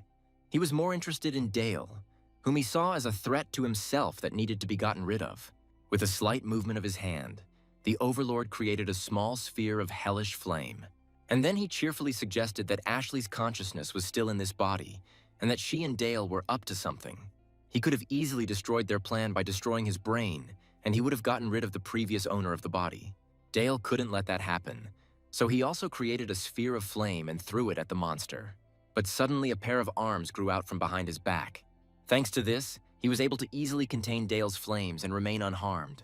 The next moment, the Overlord appeared close to our hero, saying that no monster would dare become the new Overlord. So he set out to take the Overlord's power and all the stolen monster genes from Dale. Dale was horrified to realize that this monster had already reached the 6th level, and now no one in the world could resist it. Therefore, in order to break free and not lose all his strength, he decided to sacrifice only a part. So he cut off his hand and instantly retreated to a safe distance with the help of Beatrice. The Lord of Flame was disappointed with such a small catch, but decided to devour these grains of power that he had received. Suddenly, a loud explosion thundered between them. At the sight of Michelle and Cassinia appearing, the Flame Lord could not hold back a joyful smile. He could absorb them and become even stronger. Dale immediately put Beatrice down, saying that she should find her brother and move him to Michelle. Trying to contain her irritation at the scene she had witnessed, Cassinia sent an electric ball towards the guy. As he approached, Beatrice began to worry that Cassinia was going to kill Dale. When the ball burst and the body of the defeated monster appeared from it, he explained that she had simply transferred energy to him. After Beatrice rushed off to her brother, the hero immediately began to devour the monster provided to him. Michelle rushed to fight the Lord of Flame, demanding that Dale explain to her everything that happened here. By absorbing the monster, Dale resonated with its consciousness and met with one of Ashley's friends. In his past life, this guy was also his classmate at Monster Academy. Therefore, having explained everything that had happened, the hero offered to return his consciousness in the future and even his human form. The thought that he would be able to live undoubtedly made the boy happy, but he didn't want to live like a monster, preferring to die like a human. In the end, he only asked Dale to save Ashley and destroy all the monsters in this world. When his absorption was complete, the hero unleashed an incredible stream of flame on his opponent. But this attack did not cause the slightest harm to him. However, to his surprise, the next moment another arm grew from behind his back. The Lord of Flame had absolutely no idea why or where she came from. Ashley previously revealed that she intended to become a stumbling block for the Overlord and buy time. But Dale was against such a plan because the probability of failure was too high. Ashley believed that only she could handle this task. All she asked of Dale was that he become strong enough to save the world and bring her home. Having agreed to this, he warned that he would not be able to transfer all his power, but only protect from the control of the Lord of Flame. According to their plan, Ashley hid her consciousness deep within the monster's genes and now, taking advantage of the moment, tried to attack. But the Overlord easily intercepted her weak blow with his hand, and then he completely tore off the extra limb. This moment was enough for the monster to be distracted, and our hero was able to escape. By this time, another rescue team, led by Justin, had already arrived outside. The man was trying to figure out why the operation had never been launched when a group of civilians emerged from the tunnel with Michelle. The girl was truly furious and approached the man, demanding that he immediately contact headquarters. The hero asked Emma to go to the head of the clinic and get a bigger reward. Then Beatrice said, "Take your brother to the academy and ask the director to conduct a secret examination." A couple of hours later, he and Cassinia visited Roger's office, where he told him everything that had happened. The man was upset and angry that his granddaughter could not be saved. But he couldn't blame Dale for this, because he knew Ashley's stubborn nature very well. Now he was more concerned about the Lance family, who were deeply involved in this story. Because this family had strong political support, they could not oppose them openly. So he asked Dale about what actions the monsters might take and what plans he himself had for the future. He suggested that the monsters' current goal was to provide their master with energy by devouring people. Based on this, I guessed that the upcoming national tournament would be a real feast for the Flame Lord. The man then asked what could contribute to the rapid development of Dale's powers. He said that now they should focus on someone more promising and outstanding. Since the element of electricity was everywhere in this world, Cassinia was the ideal candidate. Dale mentioned his girlfriend because he knew the tournament would be held in the city that was home to the country's largest power plant. Already imagining the bills he would be presented with after the tournament, Roger was not at all thrilled with the guy's idea. Later, when the heroes left, the director asked his secretary to give Dale the original absolute zero technique. Although this technique would be useless for others, he believed that Dale would be able to help Cassinia master it perfectly. He also asked her to provide the guy with everything he needed to prepare for the tournament. Immediately after this, he called his old friend, who was the head of the city where the tournament would be held. It's true that the relationship between them was quite complicated due to one story in the past. But when his friend agreed to listen to him, Roger described the situation and asked to run the nuclear power plant at full power for the duration of the tournament. Having called him a complete psycho, the other person immediately hung up. Literally a minute later, he called back and finally agreed to this service, setting many restrictions and asking for 10 billion. Such a sum would have hit Roger hard, but he was in no position to refuse. As soon as Armin returned to the laboratory, he faced the wrath of his father. He was extremely unhappy that his son had tarnished his reputation with his actions and had even kidnapped Richard's granddaughter. Smiling contentedly, Armin replied that he was acting only for the good of their family. But his father did not understand his views at all and demanded that his son focus on obtaining the eternal flame and studying the flower. And not without disappointment, he forbade him to do anything else but this, throwing him into the stem of a flower. In response to his actions, Armin only laughed and said that without him, the man was not capable of anything. Moreover, he considered his father to be useless trash that needed to be gotten rid of. The man was stunned by his words, but he quickly came to his senses and decided to tear all the eternal flame out of his ungrateful son. Douglas tried to calm his brother, worried about his nephew, but he was adamant in his decision. Armin didn't just stand and wait. Instead, he created several tentacles and attacked his father. None of the men understood what it was. A moment later, the tentacles burst into blue flames, which the head of the Lance family had been so eager to obtain. Here the Lord appeared right in front of the man, considering him suitable for the role of food. With a precise movement, he pierced his victim's chest with his bare hand. The head of the family only now realized that the girl in front of him was not Ashley and not even human. Confirming his guess, Armand said that she was the flower of eternity that they had been trying so hard to awaken. Frightened and perplexed, Douglas demanded that his nephew let his brother go. But it was too late. The Lord of Flame mercilessly devoured him. Although it was belated, Douglas began to realize that Armand had planned all of this from the very beginning, removing all the security. He didn't deny it, and admitted that he had long been planning to get rid of his father because of his uselessness, and now was the best moment. He then announced that he was planning to create a human farm and invited his uncle to join this plan. He understood that his nephew's idea was complete madness and was in no hurry to agree. Then Armin put pressure on him, saying that if he refused, he would repeat the fate of his brother and become food for the monster. The man didn't want this, so he was forced to take his nephew's side. Once their alliance was cemented, Armand joyfully announced that from tomorrow they would each be offering one person to the Lord. Suddenly, the monster intervened in the conversation and said contentedly that one would not be enough and that he needed 3 people of the 3-star level per day.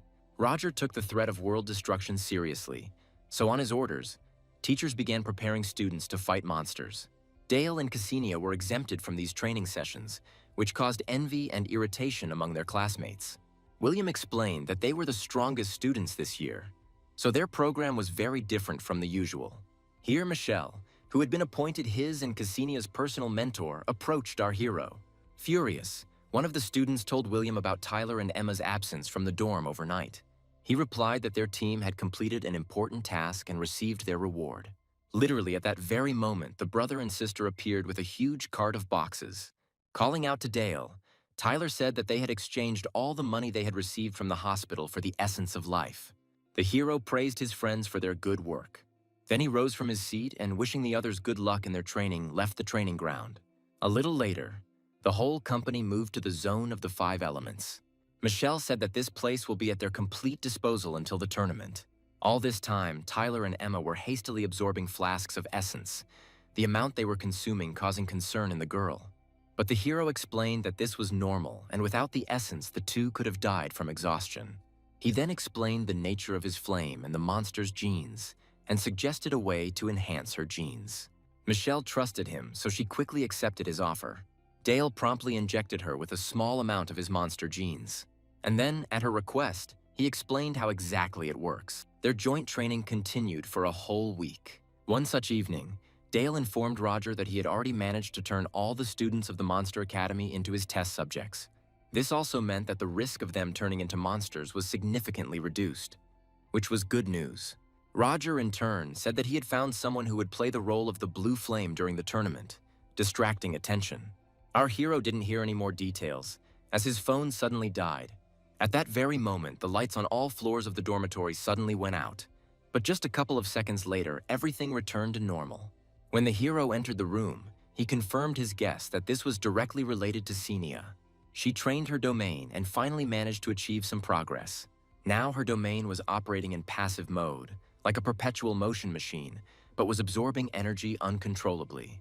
To some extent, Cassinia now understood Dale. She wanted to suck out all the electricity from the academy. As soon as the guy hinted that she could do it without any problems, Roger appeared at the door. His quick appearance certainly surprised the guys, but the man could no longer ignore the rapidly growing bills. So he asked them both to follow him. On the way, they stopped by to pick up Tyler and Emma. The hero tried to find out where they were all going, but the man did not answer. So they got to the car, where he announced that they would immediately go to the city where the tournament would be held. Dale was concerned that the car could easily break down or stall due to Cassinia's instability. The man promised to pay for the repairs and everything necessary, if only they would leave here quickly. Beatrice was previously assigned to accompany Dale and his team, so now she was behind the wheel of the car and waiting for Roger to bring her future companions. Dale and the guys didn't keep her waiting long. Having climbed inside, he warned her about the danger of the journey ahead. But the girl was completely confident in her abilities and offendedly asked not to underestimate her. When they pulled out onto the highway, she was surprised to see that all the cars around them simply stopped. Dale explained that Cassinia is currently absorbing electricity, causing damage to nearby cars. He also mentioned that she was barely holding back from having this problem affect their car as well. Despite the girl's best efforts to control herself, the car malfunctioned and they went off the planned route. And now they were falling down the cliff at full speed. Tyler and Emma were overcome with horror at what was happening, but Dale didn't feel a drop of fear. He just smiled contentedly. They would have ended badly indeed if it weren't for Beatrice's air control ability. Thanks to this, they were able to continue their journey, but this time by air. Meanwhile, the liquidators in City B, where the heroes were heading, were carrying out another mission to destroy a group of monsters. The squad's captain, Oscar, possessed a powerful lightning element and planned to attack the monsters once they were trapped. To boost his attack, he drew energy from a nearby nuclear power plant. Just at the moment of concentrating his power, he and everyone else noticed a car appearing in the air. When all of Oscar's savings disappeared at once, he immediately suspected something was wrong and asked his partner for help. He was perplexed by what was happening and didn't even know what he could do in this situation. Then Oscar reported that someone in this car had stolen all of his energy. As the monsters got closer and closer, Oscar gathered the rest of his strength and attacked, while Leon helped him, covering the rear. Even though he only used about 1% of his power, the monsters were no match for their combined attack. But there were too many monsters for the two of them, and due to the failure of the original plan, there was a risk that the monsters would enter the city. So Leon decided to go to extreme measures and use monster sacrifice. But he barely had time to do anything when the car suddenly fell down straight into the crowd of monsters. And the next moment, a powerful whirlwind appeared out of nowhere, swallowing up all the monsters.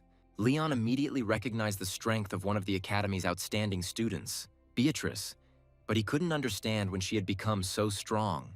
Oscar was puzzled as to why there was no trace of his lightning bolts left on her. Meanwhile, Dale decided to take advantage of the moment and have some refreshments, asking Cassinia to cover for him. Beatrice, however, spared no effort in using her powers to the fullest. Thus, an entire horde of monsters was destroyed in a matter of minutes, right before the eyes of the liquidators. When everything was finished, Leon suggested going and meeting the guests from the academy. Beatrice was the first to notice their approach, so after apologizing for the interruption, she informed them who she was and the purpose of their visit to the city. Leon did not hide his admiration for her strength and thanked her for her help in destroying the monsters. Then he offered to take them to their place of residence for the duration of the tournament. Soon, Cassinia approached them along with Tyler and Emma. When the man asked if there were any wounded among them and offered to help, Cassinia refused, saying that she had poor self-control. As soon as Leon took a few steps towards her, she suddenly recoiled, and then she said that she was about to lose control again. The next moment, in confirmation of her words, the entire field around her was covered by her domain, and Oscar noticed how streams of electricity from the station flowed toward the girl's body. What struck him was that she didn't use either the star map or the guide weapon, but simply absorbed energy. Observing this, Leon was able to guess that the girl in front of them was the very same newly minted genius with a large percentage of hero genes. They had previously been instructed to relocate the team to the outskirts of the city so that it could not absorb energy from the nuclear power plant. But now they had to act differently, since the great distance could not hinder her and, on the contrary, brought harm. None of them had any doubts that the Hero Academy would take first place in the tournament this year. Having had his fill, the hero gave a barely audible signal to his friend. Immediately after this, Cassinia stopped absorbing energy and said that she had now managed to take control of her power. Oscar was just about to announce the need to settle closer to the station when he froze, feeling a terrifying pressure. He was not the only one who felt this. Both liquidators were expecting the monster to appear, but Dale emerged from behind a mountain of rocks, cheerfully greeting them. Beatrice noticed how both liquidators tensed up with his appearance, but she didn't understand the reasons. So I tried to defuse the situation by approaching Dale and introducing him. Having finished with all the greetings, Leon finally suggested moving to a more convenient location, so they all went together to the City B. Along the way, Dale noted that the city was under heavy guard by the Liquidators' headquarters, but knowledge of the future made him doubt whether the local leaders of the organization had gone over to the side of the monsters. As soon as they were settled into a new house, our hero left his friends to train, and he himself disguised himself and went on surveillance. As soon as he left the house, he ran into Oscar. He furiously vented his anger at the fact that he had lost in strength to some first-year student. It was by following him that our hero decided to begin, considering him one of the suspects. But after just a couple of minutes of observation, Dale came to the conclusion that, with his star fever, Oscar was not capable of betrayal. Throughout their journey, he became more and more convinced. Eventually, Dale became convinced that this guy was just a simpleton, but he didn't dare stop following him, hoping that he would be able to find some clues. When Oscar headed into the forest, he became noticeably wary. A couple of dozen kilometers later, they reached the city border, where Oscar's detachment had taken up residence. The number of liquidators present here surprised Dale and gave rise to certain suspicions. When Oscar approached his partner with the promised chicken, the latter reported that he was being followed. Hearing this, he immediately drew his sword and tried to locate the enemy. Leon helped him by blocking the escape routes with the wind. The enemy would not be able to escape unnoticed without being affected by the air currents. But Dale was well aware of this, so he chose to simply stay where he was. Luckily for him, at that moment an alarm went off at the other edge of the city, signaling the approach of a monster. Here, other liquidators reported that a whole column of unidentified vehicles had entered the city. In this situation, Oscar and Leon had no time to worry about their pursuer. They needed to quickly figure out what was happening. Dale decided not to follow them any further.